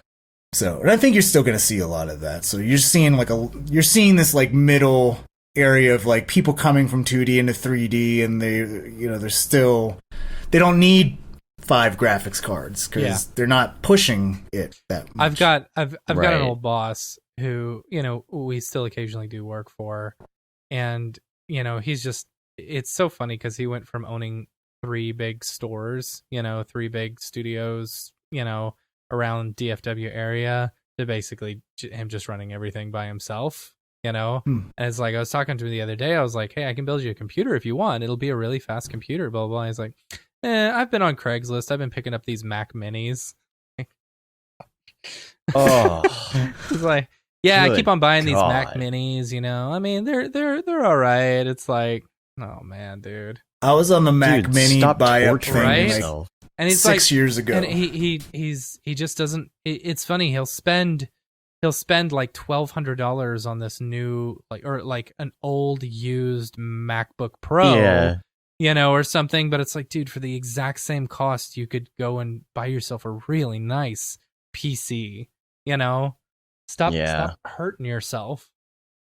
Yeah, there's a difference between like you're just getting into 3D, you're not getting work yet with it, and you want to try to make it work. Yeah. You know, so you have like a 2018 iMac or whatever. That was me and on you're my just trying to laptop, make it work because you don't want to drop a bunch on a PC and like, because that's a big switch for something that you're not making money with yet, you know? Yeah. Versus like, I'm gonna buy a new Mac Pro and just like set money on fire, right? Because I really like Mac and I don't even care, about the difference. Like, because that's where I'm at. Like, I wanted so bad to be able to get that new Mac Pro, but I'm just like, okay, that like even for me, this is stupid. Like, if someone I've put the blinders on so long. If someone were to give me a Mac a Mac Pro, you know, Oh, it would sure. become I'll my take it. main machine. I will tell you that because I like the Mac OS. I don't believe you. Okay. Buy All right, me let's all one. get We'll a see. fundraiser for Matt to get his own. If I were given one, you know, or I could buy one for the same cost, you know, I'd probably use it as my main machine. I don't know. Now that I got that 32 core Threadripper on, And Christopher I know. Chris Rutledge just said, even if it's slower, it will, if it will work for them. That's me. Yeah. You know, like, I don't care if it's slow. I don't need 5 graphics cards because that's not the type of work I'm doing. And if I need to go a little bit slower, but you know, I feel comfortable, and it's such a. I remember I visited Apple right outside of San Francisco, and I just remember I was talking with Steve Jobs. who? Tim Steve Cook. Jobs, yeah. I was talking to Beyond the Grave. Just hanging out. And by doing a BMW. seance in his handicap parking space. Yeah. And I was just like, you know, I got into the industry, like, and it was just all Macs, you know? And, like, how much does that operating system just, like, get ingrained into your head that's just your happy place? Yeah. And that's just how I did my work for when I was in college and for all my career. And then to switch that over, it's just such a psychological switch, you know? But in the grand scheme of things, you're just working in Cinema 4D and After Effects. Right, yeah, and that's what... and that's what I was saying, Matt, when I was talking I forget, at David's house. I was just like, you know what? Like, I understand that when I open up Cinema 4D, it works the same. Yeah. Mac or PC. Yeah. And if I want to have, like, you know, see what Donald Trump tweeted, I can have my MacBook Pro on the side, do my emails and get triggered and all that stuff. Yeah, just on the side. And that's fine. You know, I just won't web browse and all, because I think that's one of the things that always freaked me out is, like, you know, you have this nice cushy life, never having to worry about viruses or you know, doing the cleanup and crap that I remember having to do all the time. It's not the same. Like, I've not had to do a fresh new like, back in the day, things got bogged down, you had to do a fresh new install, you know? Right. You had to back up your stuff, do a fresh new install. It's like, I haven't had to do a fresh install, like, ever, you know? It's not the same. Yeah, no virus protection woes, any of that stuff. You don't even need to, like, you used to have to install Norton and whatever. Like, now it's just like, you know, Windows Defender is actually really good. You know, it's good. Yeah. So, and I think that's the just thing. Just don't download a bunch of random fonts. That's where they'll get you. Fonts or torrents of things or all that garbage. Just don't go to any porn sites. They'll get you. You know? Yeah. No, those are okay. They don't do anything. They don't do any harm. Just do the TikToks. I heard. Yeah, I've heard. Yeah. Heard. Well, I think that's the thing is that my perspective comes from when I had a PC in college, and you know you have Napster and all that crap, and like that. And that's literally the last time I had a PC was when Napster was a thing. You got Napster, you download what you think is the new Weird Al song, you know, and it's not. It's actually a virus. Weird. Yeah. Well, and that's the reason that I switched to Mac and why I love Mac so much. I was like, oh my gosh, this is so easy. This is so great. I don't have to worry about this stuff. Like, I don't have to maintain my computer for 10 hours in order to use it for 1 hour. You know what? I had multiple times I have had to reinstall the operating system on a Mac. You know, just the same as I had to do on a PC. I don't know, man. I've had this trash can Mac since 2013, and I've had like a drive die, and that was it. Yeah. You know? So, and that's the thing where it, like, it's just the perspective. Like, I just know people that are like, or like, Matt, you just built your PC, and you're like, I can't get this thing to work. And it's like, man, when you have a project, you can't, like, you're so used to things working that I don't want to deal with the fussing with the thing, you know, and I think, and that's why I'm like, well, people would say, well, get a box system or whatever, because they choose the parts and blah, blah, blah, and they're pretty rock solid. But then you have, and I know it's a very, like, of all the people to have like this very rare problem that just totally melts down, like Nick Campbell, Yeah. like got his PC and it just totally shit the bed. Yeah. And it's like, ooh, see, that's why. It's a bad That's what experience. I don't want. Yeah. But Well, I feel like that could happen in many situations. Even with a Mac, you might just get a bad one. Oh, sure. That's what I'm saying is that, you only my see, iMac was it's a like piece the of Twitter, crap. like you only see the worst, the worst things. No one's saying like, got Windows and it's amazing. Yeah. And it's, I've been working for 6 months and not an issue.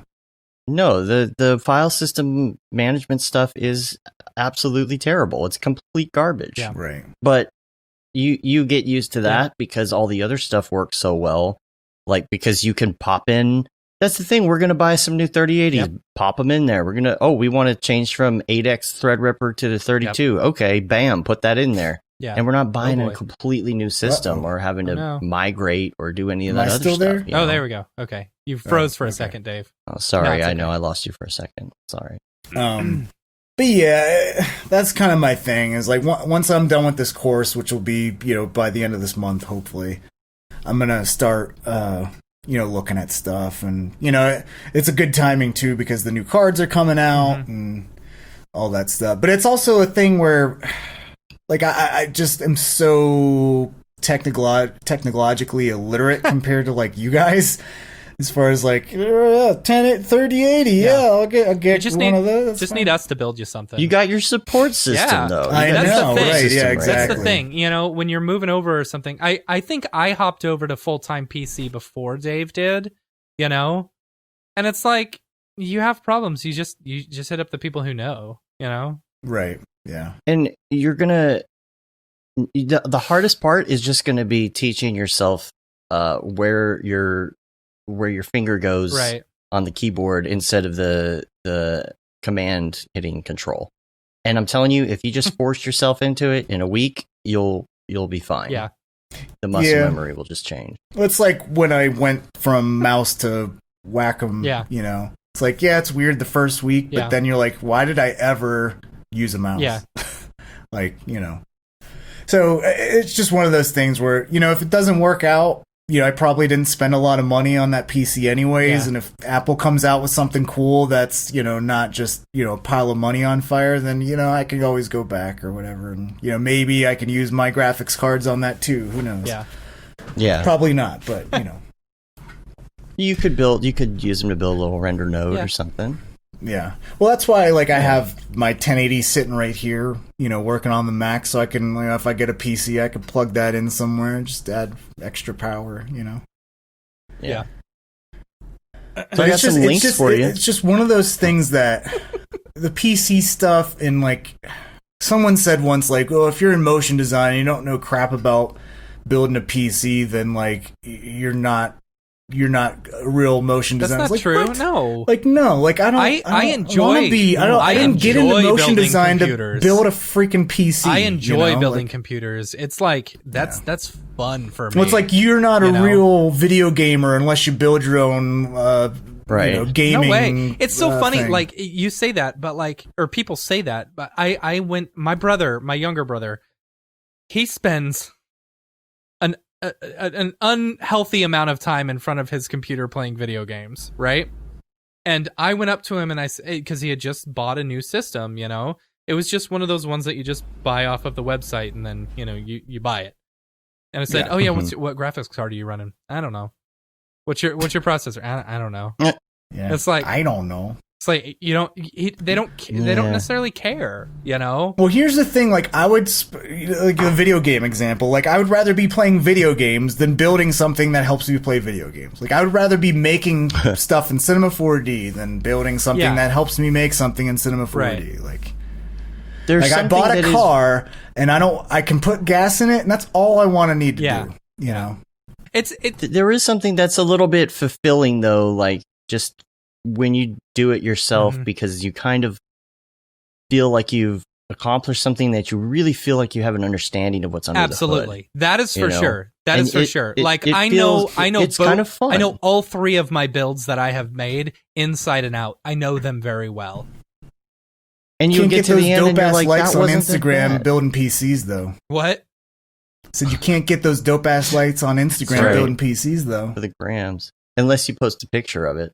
Yeah, right. You know, that's true. No, I'm telling you, you'll feel a sense of accomplishment doing it, though. Yeah. You know, that's the only thing, and it's really not that hard. Here's the thing, like enjoying hardware and stuff like that. That's a great hobby. It doesn't have to mean that you're not a motion designer if you don't enjoy hardware. You know, Right, exactly. some people are just But, give me a computer and I'll do it. You know, Mhm. like I don't know. I have 2 computers up on my walls right now. You know, one of them I use, the other one just creates heat for right now. You know, it doesn't Which even you like. definitely don't need in I the middle of summer literally in could Dallas. turn it off Yeah. and probably not even notice. You know, But it doesn't look cool. yeah, you know, it's cool to bring people The in my fans aren't office on and be anymore. like, "Hey, check this out," and they're like, "Oh, wow, you're so serious." Those people that are never in your office because of COVID, right? Yeah. And Ash Styles was talking about the AMD's Navi cards, which, you know, and that's the thing where everyone's blown away by the AMD Threadrippers, like, Mhm. and that was always AMD was always second fiddle, but I feel like now, Yeah. like their processors are amazing. Killing Like, it. what if they just did that same thing with their cards and they're comparable, even faster than Nvidia, and then it's like, oh, I can get those in the Max. I mean, you're going to pay a premium, but you know, I think that's good for everyone. If AMD is definitely making cards that are mainstream, and then that is more onus and makes more financial sense for Otoy and Maxon and Arnold. Arnold already supports Max, but Yeah. you know, I feel like for a while it was just like we're just dumping money supporting AMD cards. Yeah. Where now, hopefully, it's like, well, no, there's, you know, Nvidia doesn't have to just rule the roost this whole entire time. Yeah. Yeah. And that's better for everyone anyways. Like, we always want this competition, you know. Yeah. You don't want one, you know, it's the whole Adobe thing where you're like, well, I wish I had a competitor, and there's not, so you're just stuck. Yep. Yeah, well, we'll see what their answer to the 30 series is, though. Yeah. I mean, that's pretty, Yeah. you know, like Tokyo's saying here. Yep. It does seem like a huge jump. Yeah, it's a huge jump. So See them. I got some Let's links. see some links.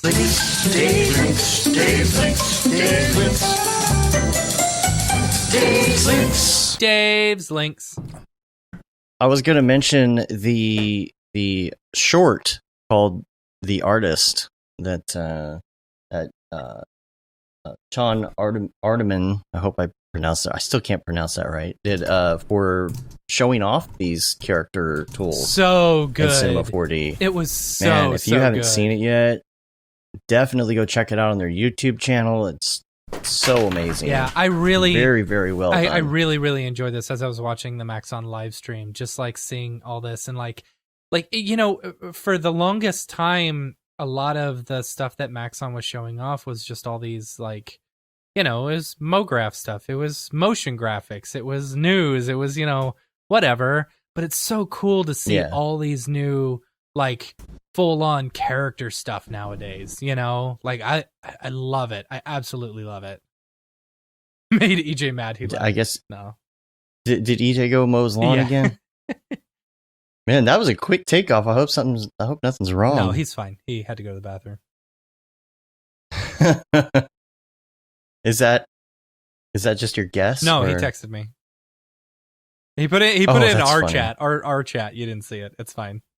Oh, He said, I have to that's go funny. tinkle. And I gave him the thumbs up and I said, all right, you can go tinkle. Got to tinkle real quick. That's funny. Oh boy, he's going to the standing Yeah, mode. so check that out. Oh man, to standing standing mode mode. on. Man, it's like RTX right? on. Yeah. So definitely check that out. And also you can watch the interview that he did with Paul about like behind the scenes and everything. Yeah. Kind of a spontaneous thing on from the archive of the live stream. You can find that. Also, again, Ryan Talbot's part 2 So to good. His kind of ongoing thing, the search. He did like the audio on it and everything. He didn't do so the audio. He outsourced it. not the voices, but he did the sound design. He outsourced it. I'm pretty sure. That's what it said. Did it? Had his name under sound Oh, design. okay, Yeah. well maybe I was wrong. Thought so. Someone's lying. Yeah. It really I thought he really had a had some guy great doing sound on it. for him. Like he would because the sound person kept on That's sending what I thought he stuff. said. Yeah. I don't know. I could be wrong. I didn't. I don't want to speak for him. He actually did none of the work. He outsourced, it to some Chinese 12-year-old. Yeah.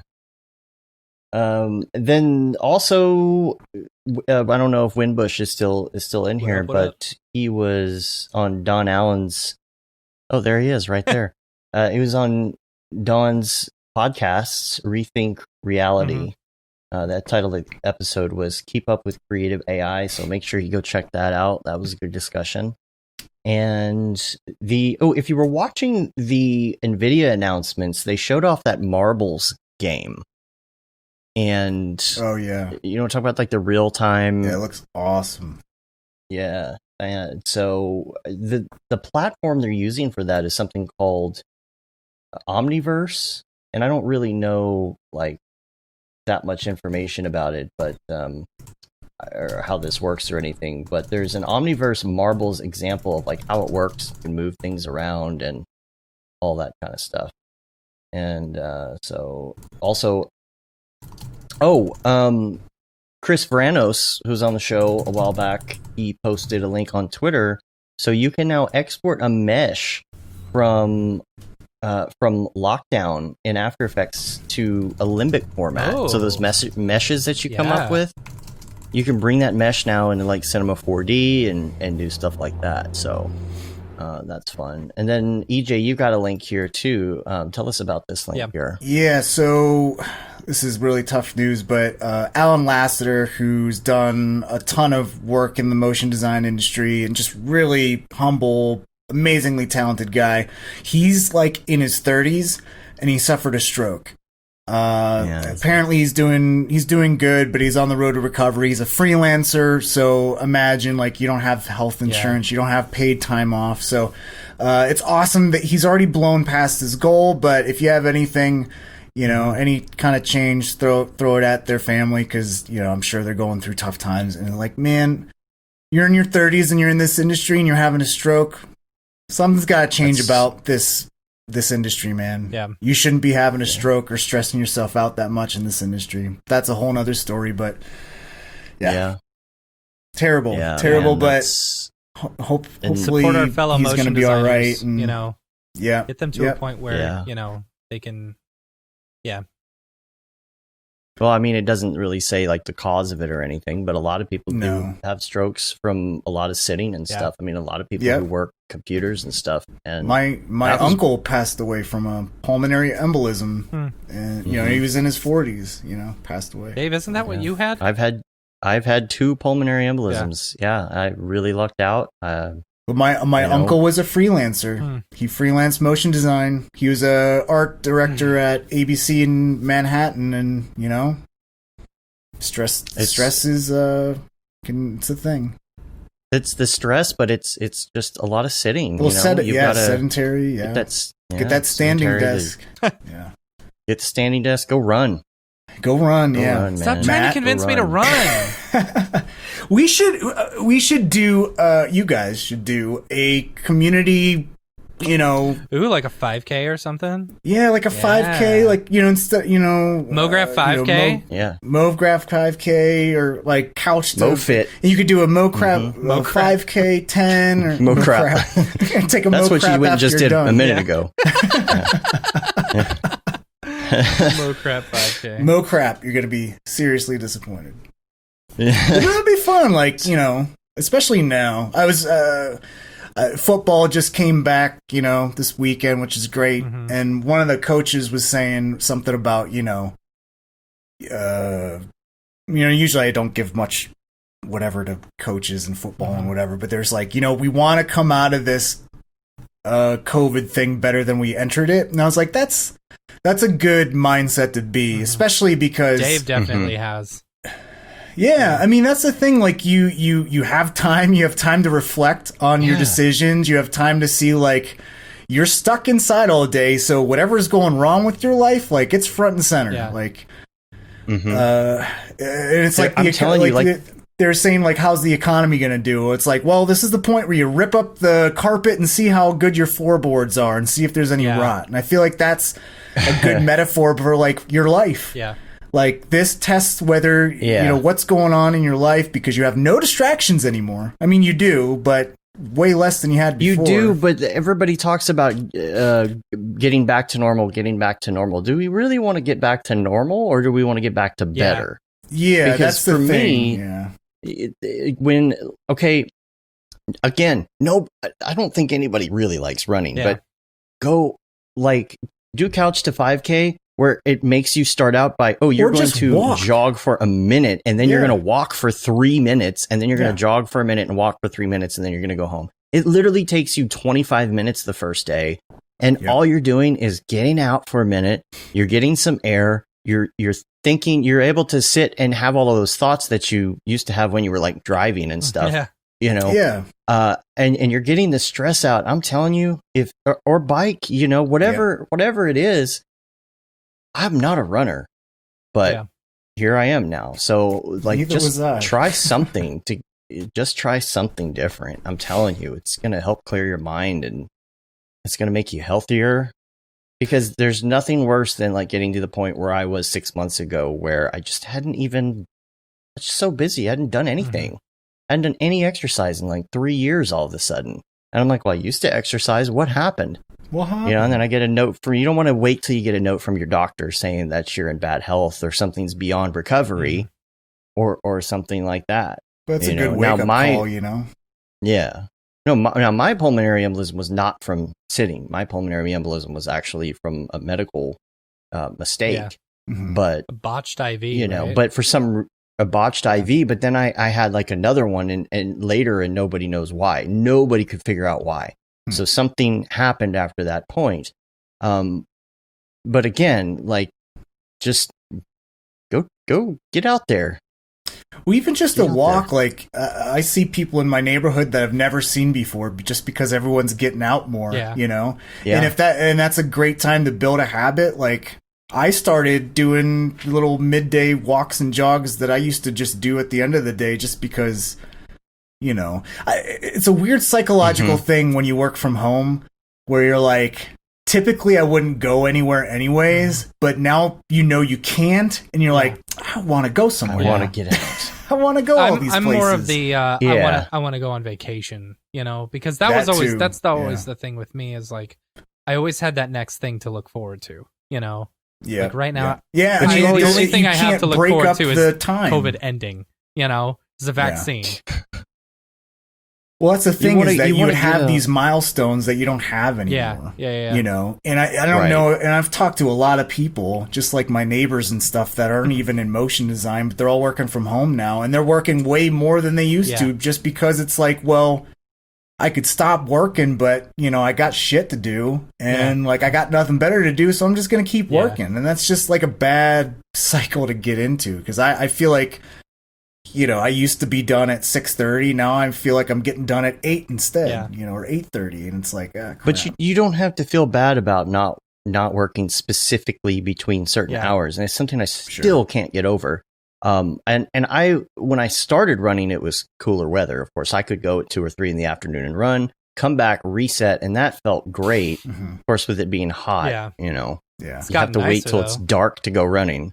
But it has gotten nicer. Like today, after the show, I'll probably go run.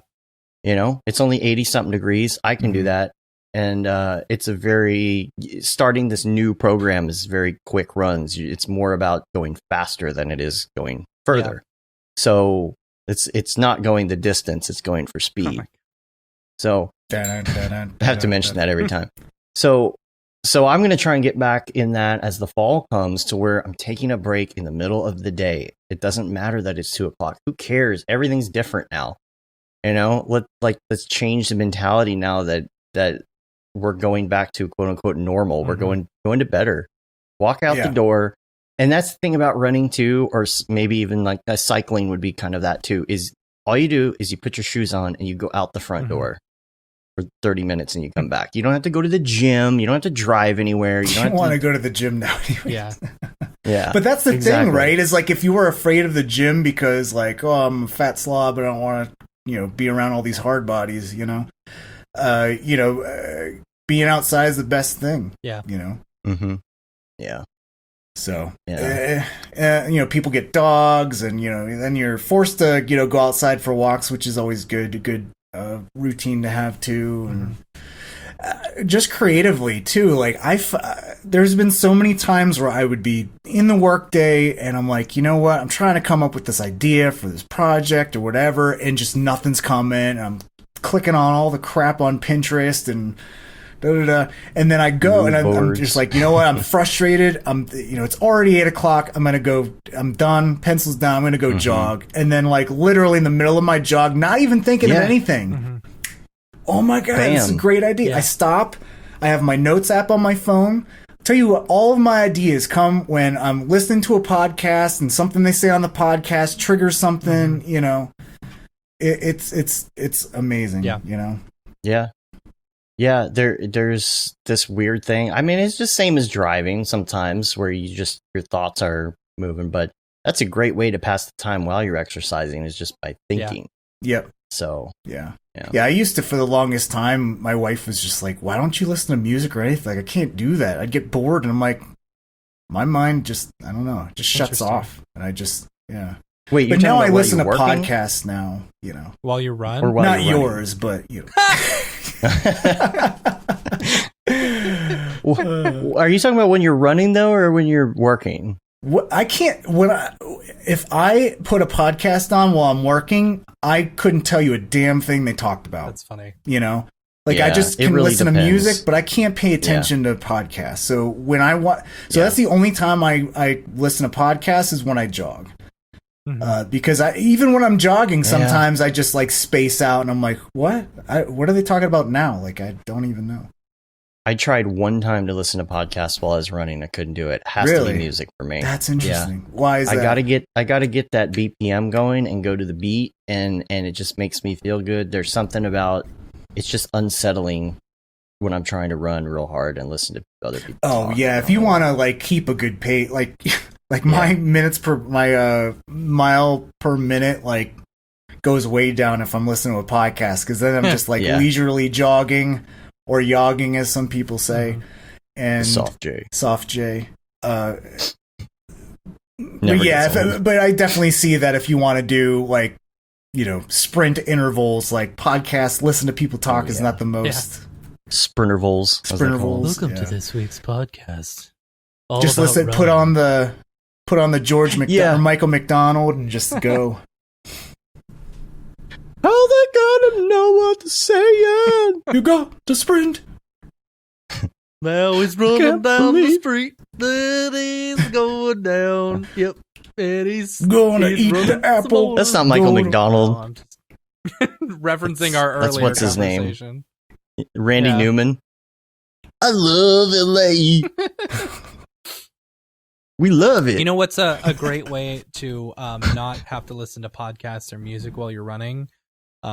Just don't run. You should at least Couch walk. To 5K. Like there's, I know a lot of people that like they stairs. Don't like, and because their knees are bad or something. 10, 15 times a day, and you're dying every time you get up the stairs. You come back about. And you sit down. You're like, I'm like, you know what? dude. I would be like that too if I was working out. No. Yeah. If you have just a little bit of cardio. I'm not a cardio guy. I've never been a cardio guy. I love weight training. I've always enjoyed weights, Well, you just got to find the thing that you like to do, right? Yeah. Like you don't like running. Cardio? My wife doesn't like running either, but then she got into yoga and like loves yoga, so that's all she does. It's just finding your thing. Yeah. Yeah, you could do goat yoga. You might like it. Yeah. We did pug yoga, which is fun. Pug yoga? Pug yoga. Yug poga? Snorting everywhere. The goat yoga thing, I was like, for my wife and I's anniversary in August, someone shared something about,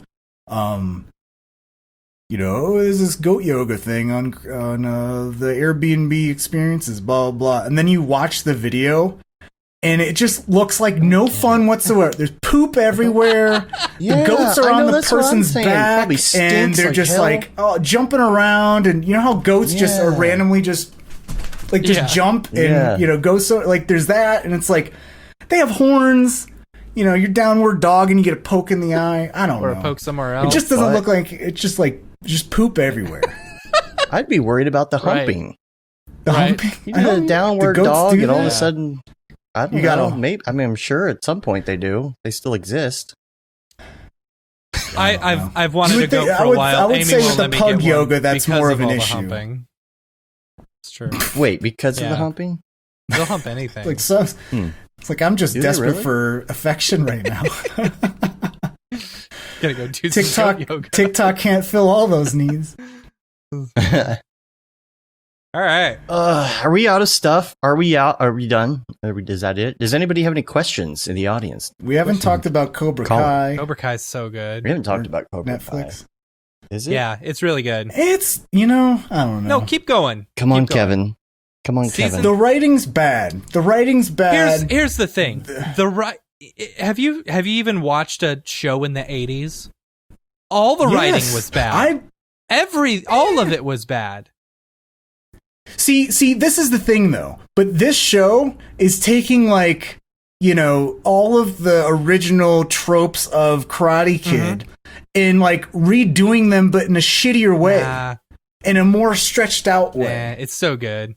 Is it not like cheesy? Like things happen too fast. Like people change their minds like this. Yeah. Like they totally change their behavior because. I see what you're saying. What's his face? The Johnny. Mm-hmm. Johnny. He's always drinking. Like, okay, come on. Like, really? You're just gonna be drinking all day long because you lost a karate championship when you were 12? That's not why he was drinking. It wasn't. But it just seems like all of his problems stem from that one point, and like his whole rest of his life. He's in his goddamn 50s now. Yeah. And you're still bummed out about a tournament when you were 13? Yeah, but he's not. I don't think he dwells on that. It's only once him and LaRusso are introduced, or like every time he sees, But they're in the same town. Yeah, I know. And like, but isn't it? I do think it's hilarious. Like the amount of times they run into each other. I don't know if this happened in season 1, but season 2, the amount of times they run into each other in a huge freaking city like LA. It's like, oh, there's only 12 people in LA.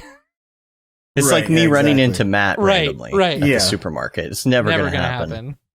Well, it's just when a part of your show and the things that motivate people to change are so dependent on flashbacks, it's just cheap.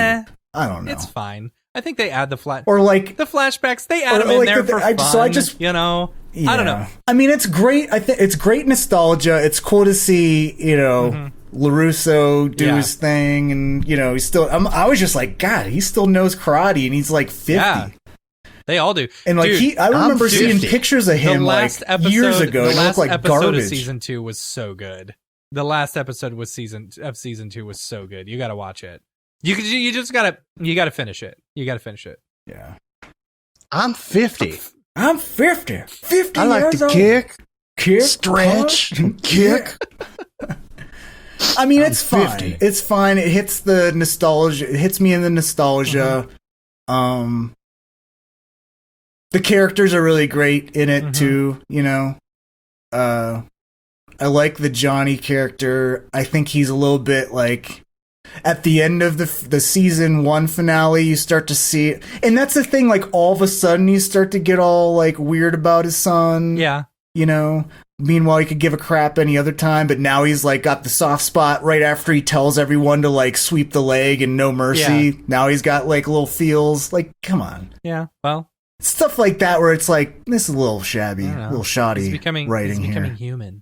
He's I could see if you had the build-up of, like, Darth Vader where you're like, ooh, what is this little subtle thing back there? Yeah. But there's, like, I feel like there's, I don't know.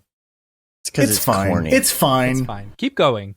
I've been watching a lot of British comedy. Okay. So, like, so I went down this whole rabbit hole of What We Do in the Shadows is freaking amazing and hilarious. And if you haven't watched it yet, oh my God, I haven't watched the movie yet. Oh, the movie was hilarious.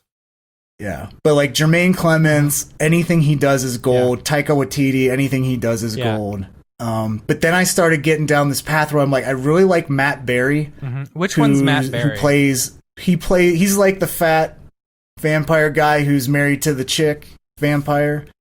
And he has a British accent like this. Oh my gosh, yeah. Have you watched the IT Crowd? Yes, he's the boss. Oh my gosh, he's so good. Yeah.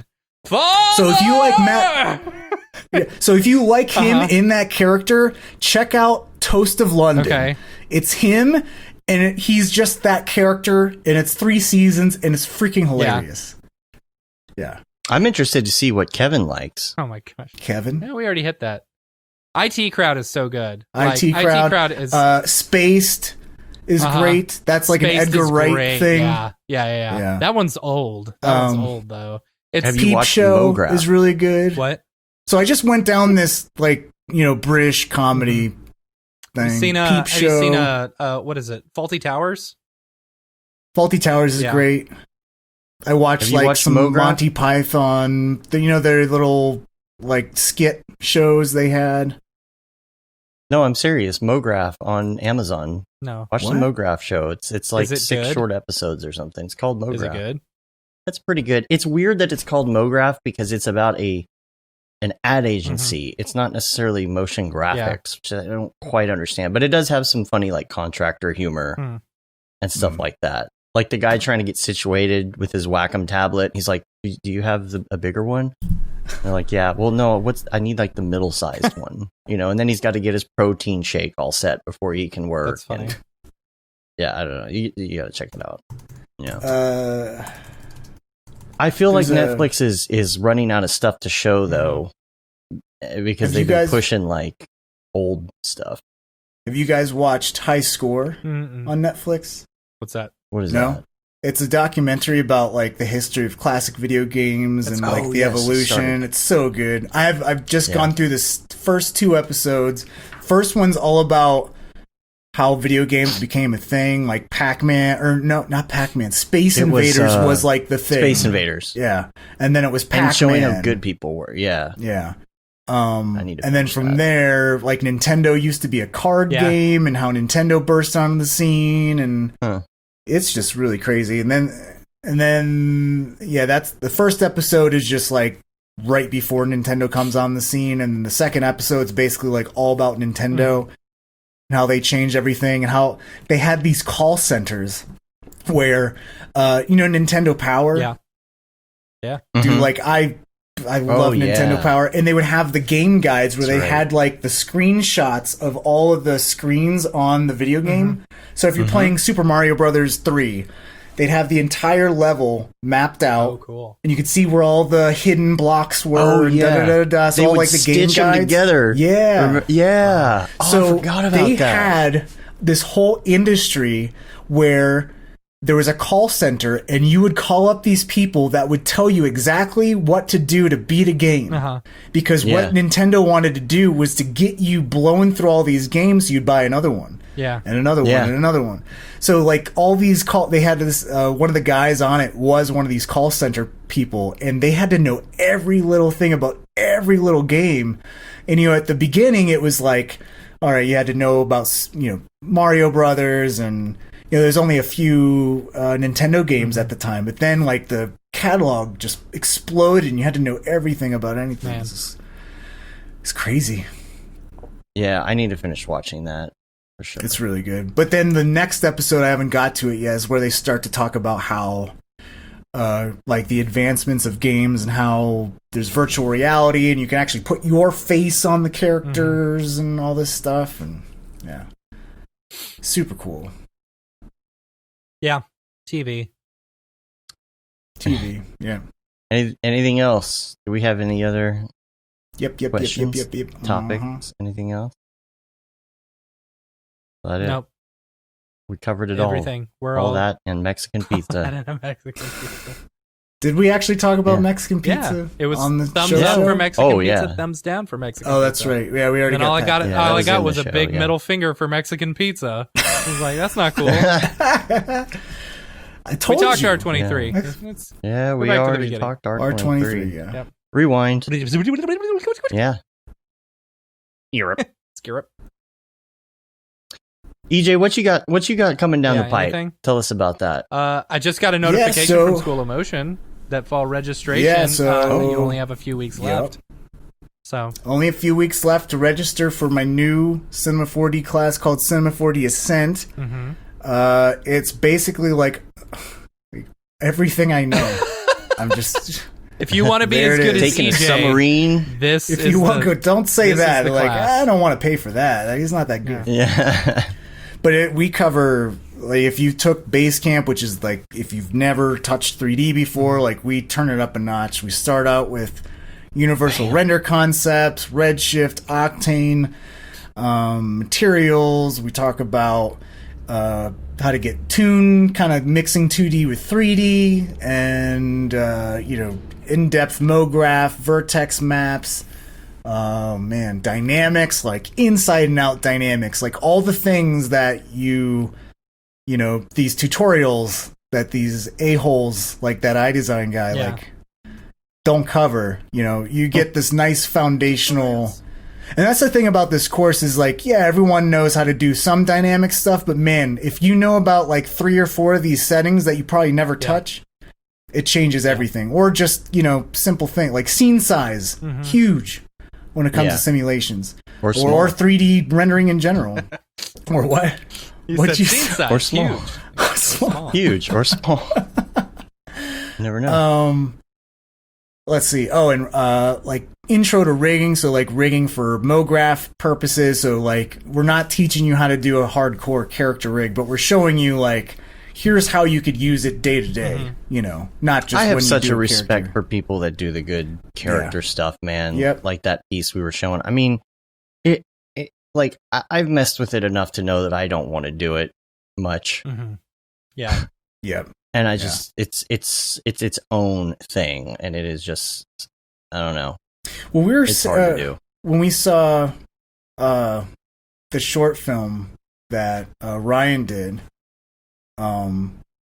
He had a character in it that was Mixamo, and I was just like, it's crazy how you can do Mograph now and just rig up a character with Mixamo or whatever super quick and like have all this complex mocap animation and you could do what you want now. Like you can do a space video and actually have an astronaut doing a thing. Yeah.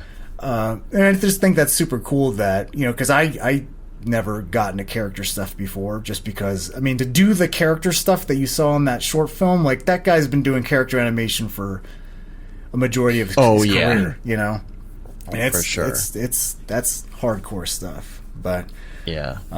We cover a lot of these overarching concepts in Cinema4D Ascent that, it's great because I'm basically just uploaded my brain to the internet and I'm done.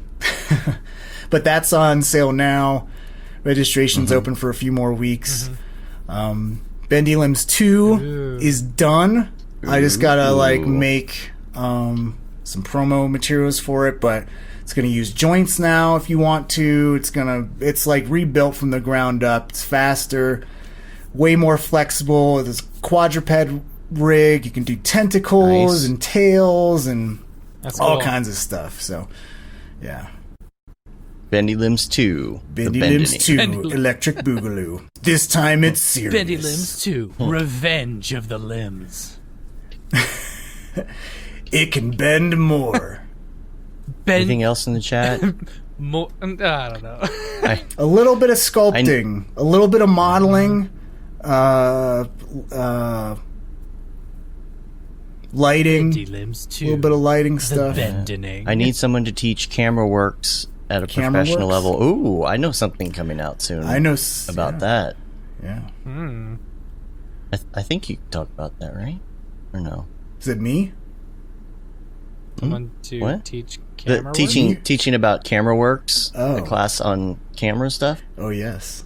Yeah, someone that might have a divinity connection to Octane might be teaching a certain course at a certain website soon. Yeah. Hi, my name is Sashia Dumont. I'm a writer, actor, and filmmaker. Hi, my name is Paul Robinson. I'm a director, DP, and filmmaker. We are the creators and hosts of the Go Gorilla Filmcast, an online source for all things indie film. We are a husband and wife film team and co-owners of Sen3 Productions, and we started this podcast for filmmakers like ourselves who were producing on micro budgets with skeleton crews. Go Gorilla is a weekly podcast that features various talents in TV, film, and web series productions. We've interviewed filmmaker powerhouses like Kestrin Pantera, Richard Raymond, Alex Ferrari, Cassandra Ebner, and Ryan Connolly. Amazing actors like Hannah Ward, Lou Taylor Pucci, Chris Wataski, and Eileen Gruba. Groundbreaking cinematographers like Jody Lee Lipes, and Jessica Lee Gagné, and many more. We also offer weekly reviews of our favorite films and shows, which vary from low-budget first-time filmmakers to A-listers and everyone in between. Go Gorilla is proud to announce that we have officially joined the Mograph Podcast Network. So if you love filmmaking as much as we do, tune in every Sunday for a new episode of the Go Gorilla Filmcast. Your source for all things indie film. Now available on the Mograph Podcast Network. It's in the works. But yeah. Lights, camera, cool. Rendering.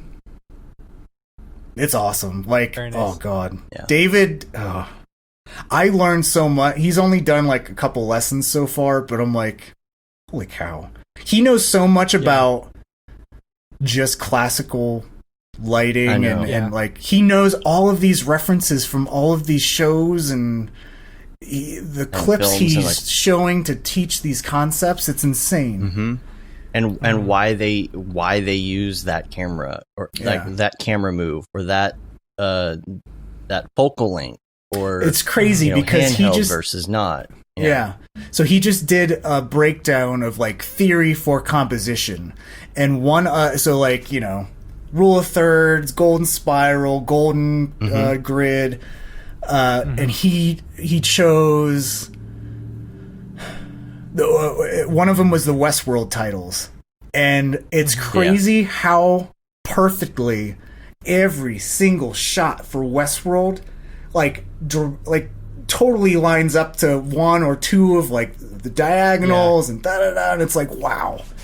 Like, just a perfect example. Like, you knew they had these guides up when they were designing those frames. Sure. And, like, it's something that you... Like, how often do you put up the compositional helpers in Cinema4D? Like, I don't know. I feel like I did it a little bit, but... I put up the rules of thirds. Yeah. But rules of thirds are, like, all you do, right? But there's so much more, you know? Yeah. And that's, like, the basics.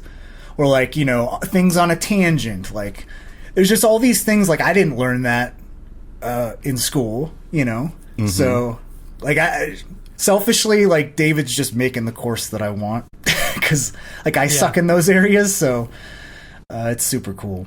But. No, this isn't the Octane training thing. This is a different REF thing. Right, yeah. Different area of things. Schoolofmotion.com. Pay attention. Yeah. Bookmark that site. He teased on it a little when he was on the show a while back. Yeah, he did. Yeah. We did mention it. Yeah. So it's I'll just freaking say it. it's called Lights Camera Render. It's coming out I think next year, early next year. David Ariev is going to be teaching it, and holy cow, it's amazing. But yeah, that's kind of like a hush hush thing right now. But so don't talk about it. We'll give it to the community though. So yeah, you're in and on the know. Mm-hmm. Yeah, that's right. Yep. Yeah. Anything else? No, we gotta go get a Mexican pizza. Yeah. And then go do a 5K. Okay. Yeah. Oh man, that's something you do not want to eat before. I don't ever eat before I run at all. The whole. We need to do the Mograph 5K when things are normal. We could do that. Yeah. That'd be cool. Are things ever going to be normal though? No, they're going to be better. I don't think I'm starting to think things aren't ever going to be normal. I mean, it's you just adapt, right? So it's just yeah. How could you do a virtual 5K? Because Well, I always think like it would be fun to run with somebody. Like I'm like, oh, it'd be cool if like EJ and I were jogging running right at now, the same time. Yeah, how can we do that and like talk and then run to the same music at the same time or something like that? But that'd be rough because you just hear y'all are just on the phone with each other. Yeah, heavy breathing. Yeah. Hey, Matt's on this call? Oh, yeah, I just walked upstairs. No, it's me. I just looked at a Mexican pizza. Heavy mouth breathing. Okay. Yeah, I don't know. Yeah. You could do it We'll where, figure like, something out. the challenge, because I know on, like, I used to Strava. have... We can just use Strava, right? You could use Strava, and I don't know if you could do your own challenges, but I know they have those challenges where, like, in a week, you need to run a 5K. And when you're Yeah, I've done, been you doing post those. your results or whatever. So you could do that, you know. Yeah. Or I've been doing those. during Can you a certain challenge week. each other? What's that? Let me look and see. Can you challenge each other? Because, like, I mean, I think it's funny because you're on there, you're like, oh, I don't really run that much. And it's like, EJ ran 40 miles. And you're like, oh my God.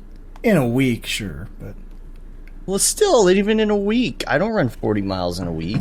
yeah. Well, you know what? Like, because it snowed early last week here in Denver, I had to put pants on for the first time in, like, months. I'm sorry. Me too, dude. I've been Yeah. wearing shorts for like the last 6 months. Yeah, so I was like, oh man, like, I'm probably going to be fat. I'm not going to fit in my pants anymore. And I tried them on. And I was like, okay, like, I didn't gain any weight, but I didn't lose any. And I'm working out every day, but I'm also drinking a lot more through everything, you know. Because it used to be, and I forget who I was talking to at David's, but, you know, it used to be where I would just drink on Fridays and Saturdays.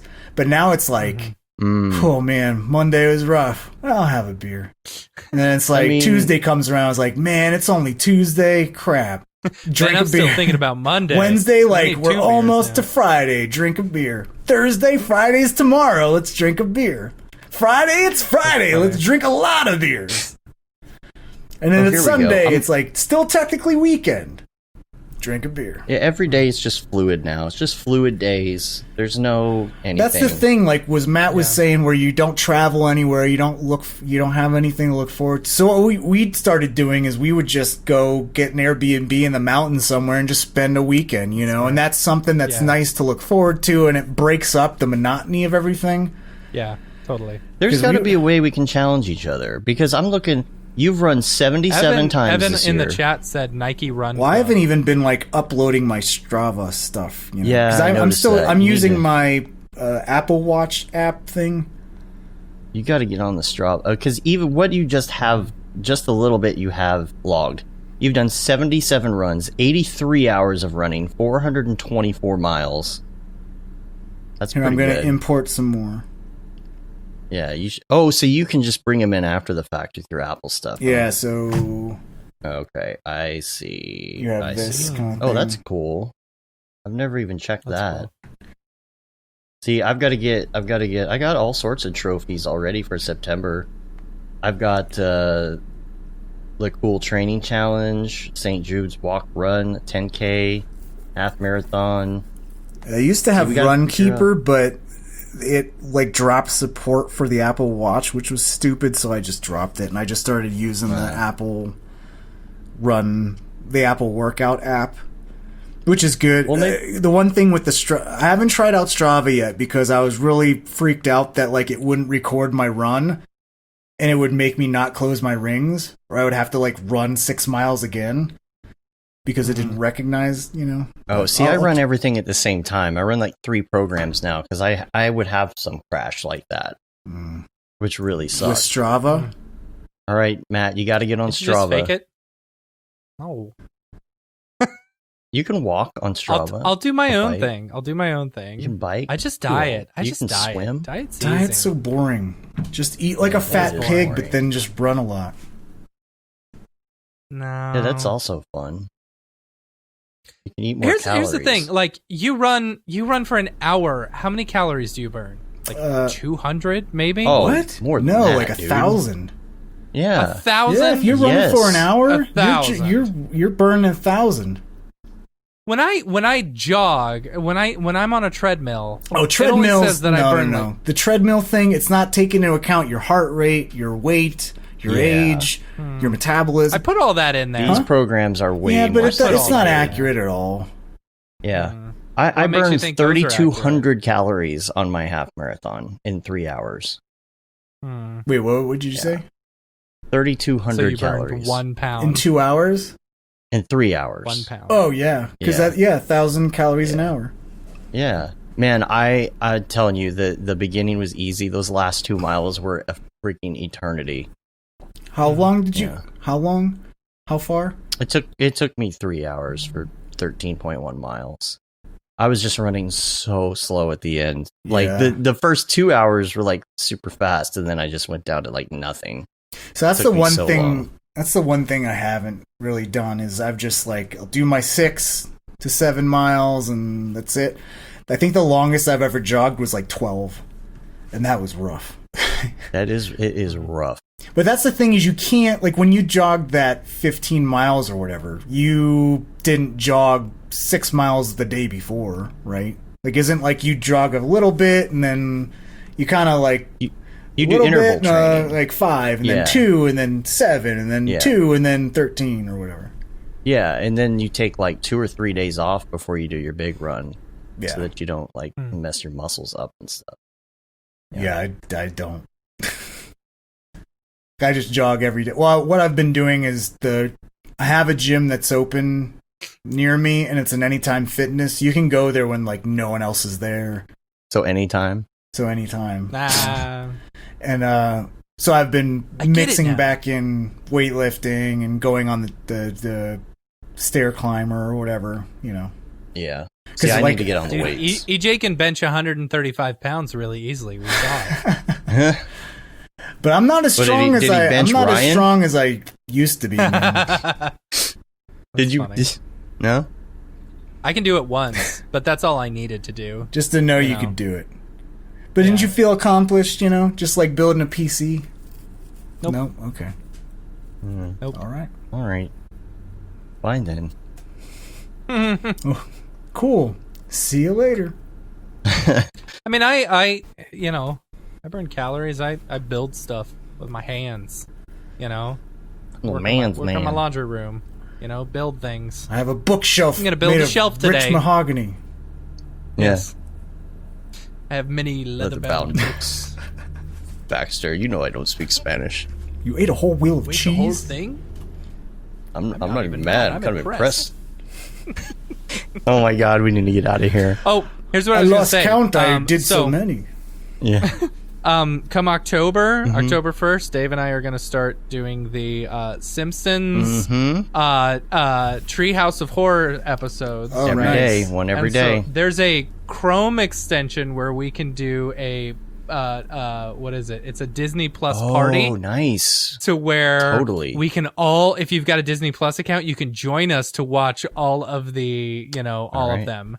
So, like, I was thinking, like, maybe every Friday we watch 2 or 3 or something, in order to catch up, so you don't have to watch them on the actual day, I heard about this. You can do, like, because, Amazon owns Twitch, right?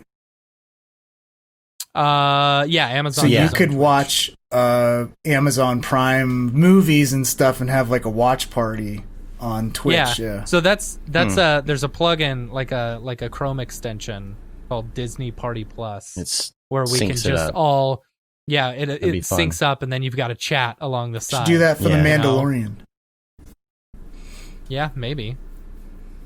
Dave, did you get me email? Did you get email? I don't know. Did you get me email? Did you get me email? Did you get me email? I don't know. Is it recent? Did you just send it? I don't know. That's funny. Yeah, Did you get me email? Where if you could travel anywhere in the world right now, where would it be? Wait, who is this? Because it's just is this Craig? Is this Craig? Because we read an email at the beginning. Is that the one you're talking about? Did you get me email? It's not Craig. It's Galonzo Game. It's not Fatty. It's Piggy. No, isn't that Lord of the Ring? No. I think Mandalorian's still happening in October. Yeah, and The Crown Series 4. I don't know. We just here's another show that's freaking awesome. Schitt's Creek. Oh, yeah, so good. Yes. If you have not watched Schitt's Creek, just fold in the cheese. Just fold it in. What does that mean? You fold it in. I don't have time for this. Fold broken cheese. I can't teach you everything. Well, can you teach me this one thing? Yes, Craig, we read your So email right at the top of the show. So you'll have to you have to do a little rewind. Much appreciated, by the way. Yeah, it's me, little Craig. Get me email. We read me You email. read me email. Boy. Oh my gosh. Crikey, I did. Have we jumped the shark yet? I mean, for the fourth time? Long time ago. Oh my gosh, y'all started talking about running. It's like, all right, I'm out. You're like Homer, where the brain just kind of... Yeah. All right, I'm out of here. Oh. Da da da da da. Hey! Da da da da da. Was it? Thanks, CJ. It's the shark. So this was from a coffee place that I get coffee from. They couldn't spell thanks right. It says thax. Thax. But I mean, it EJ. is a shark. So thanks, CJ. thax, EJ. So it's the underbite. Thax, EJ. That's what it is.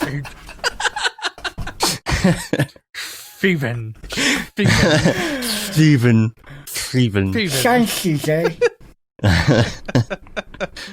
That's funny. Okay. All right, let's get Let's out of get here. out of I gotta here. go get money All right. and pick up kids and blah, blah, Hey, blah. guess Gotta go what? run. Hey, Yeah, guess what? got to go fast. Follow us on the things. Follow me and EJ on Strava, not Matt. Well, no, Matt will be on it later because he's going to try one day of running. That's what he said. Even David Those are the Arias things running, he said man. that I just made up just now. Yeah, He Dave's also on it swing too. dances. What? Okay, what could motivate me to run? Stick Trying a it and realizing Twinkie you on might the like end it. of the stick. No. That's not good. That's not good. Looking better naked. Okay, no, I already look real good naked, dude. Prove it. So Okay. All right. Okay. Being healthy, living longer, being able to see your kids get married, being able to see your grandkids longer, being able to not die. Walking I don't upstairs. know. my dad was over 300 pounds up until he was like 50. Then he just got weight loss surgery, and now he weighs 190. I'll just do that. Oh gosh, I'll get the damn liposuction. There's all that stuff to motivate you. All you got to do is try the Couch to 5K app. Get the It's run. so easy. She says, If I- run, if I- now walk, now Okay. run, now walk, now go home. If we get 500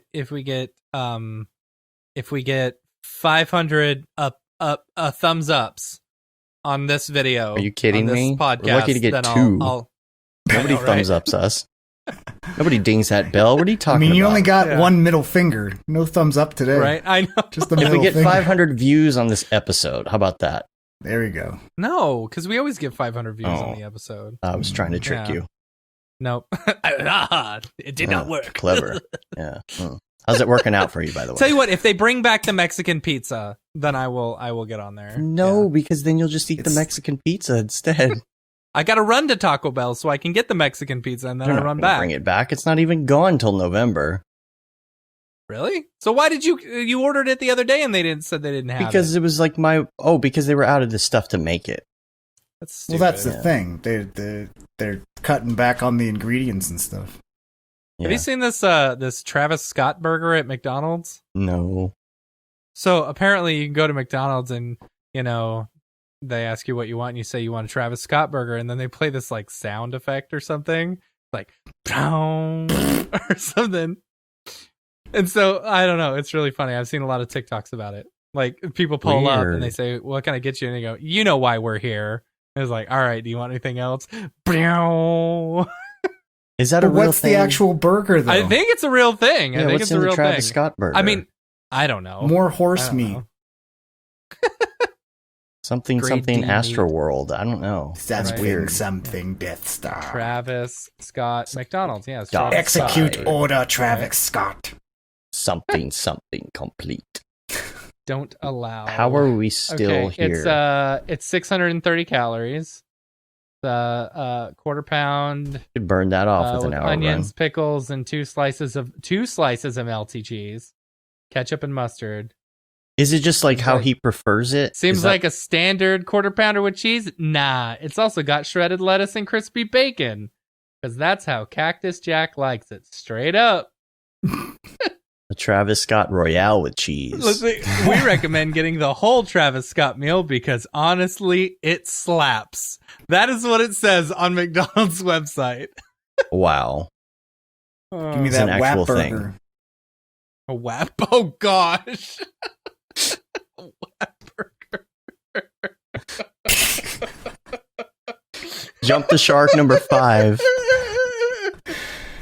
Thanks, EJ. Facts. EJ. Facts. You're welcome. Facts, EJ. You're welcome.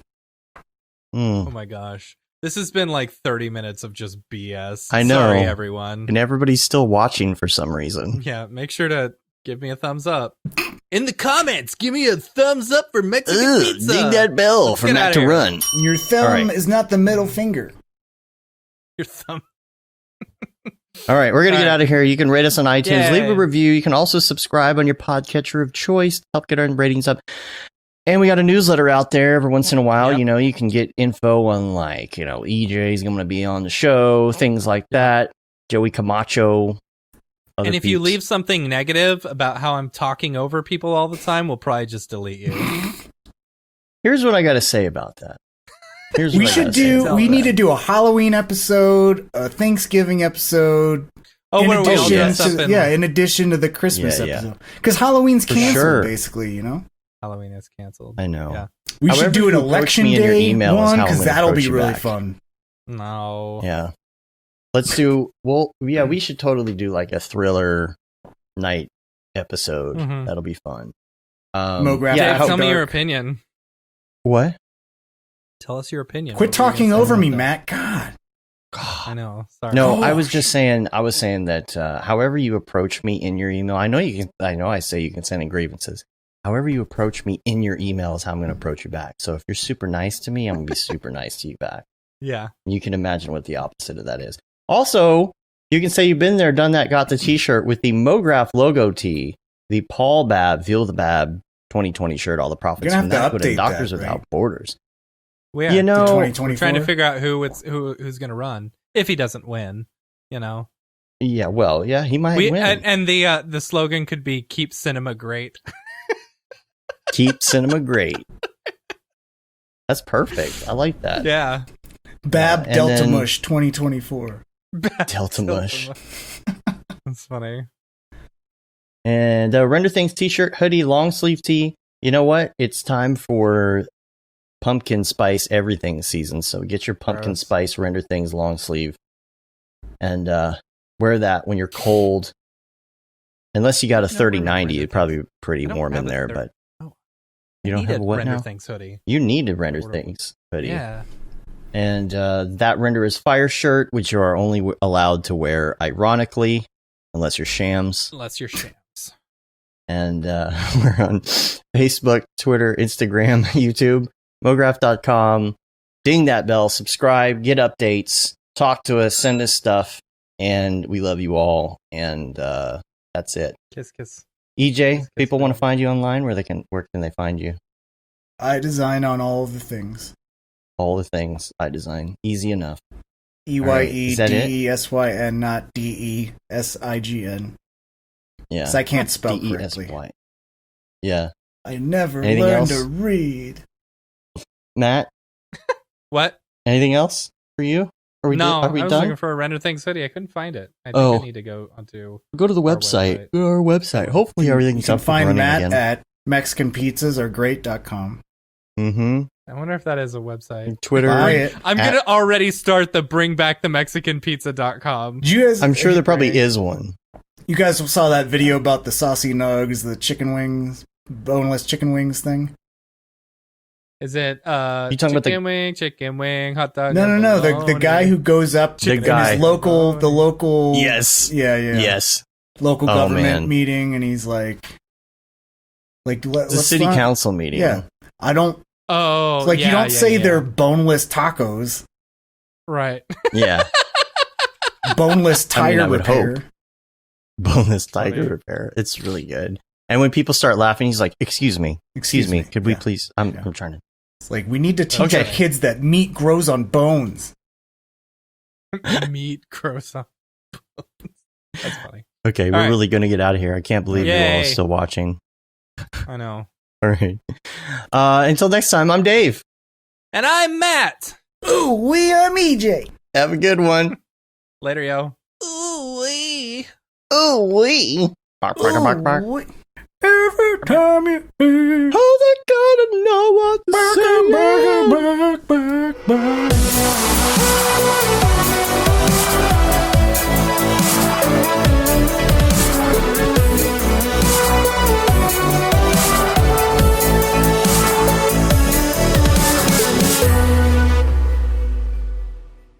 It's pretty good, I guess. Mograph.com, an online resource for motion graphic artists. Start your week with the Mograph podcast. Industry news, interviews with your favorite artists, and terrible humor. Watch live shows and interviews from Mograph events like NAB, SIGGRAPH, Half-Res, and local meetups.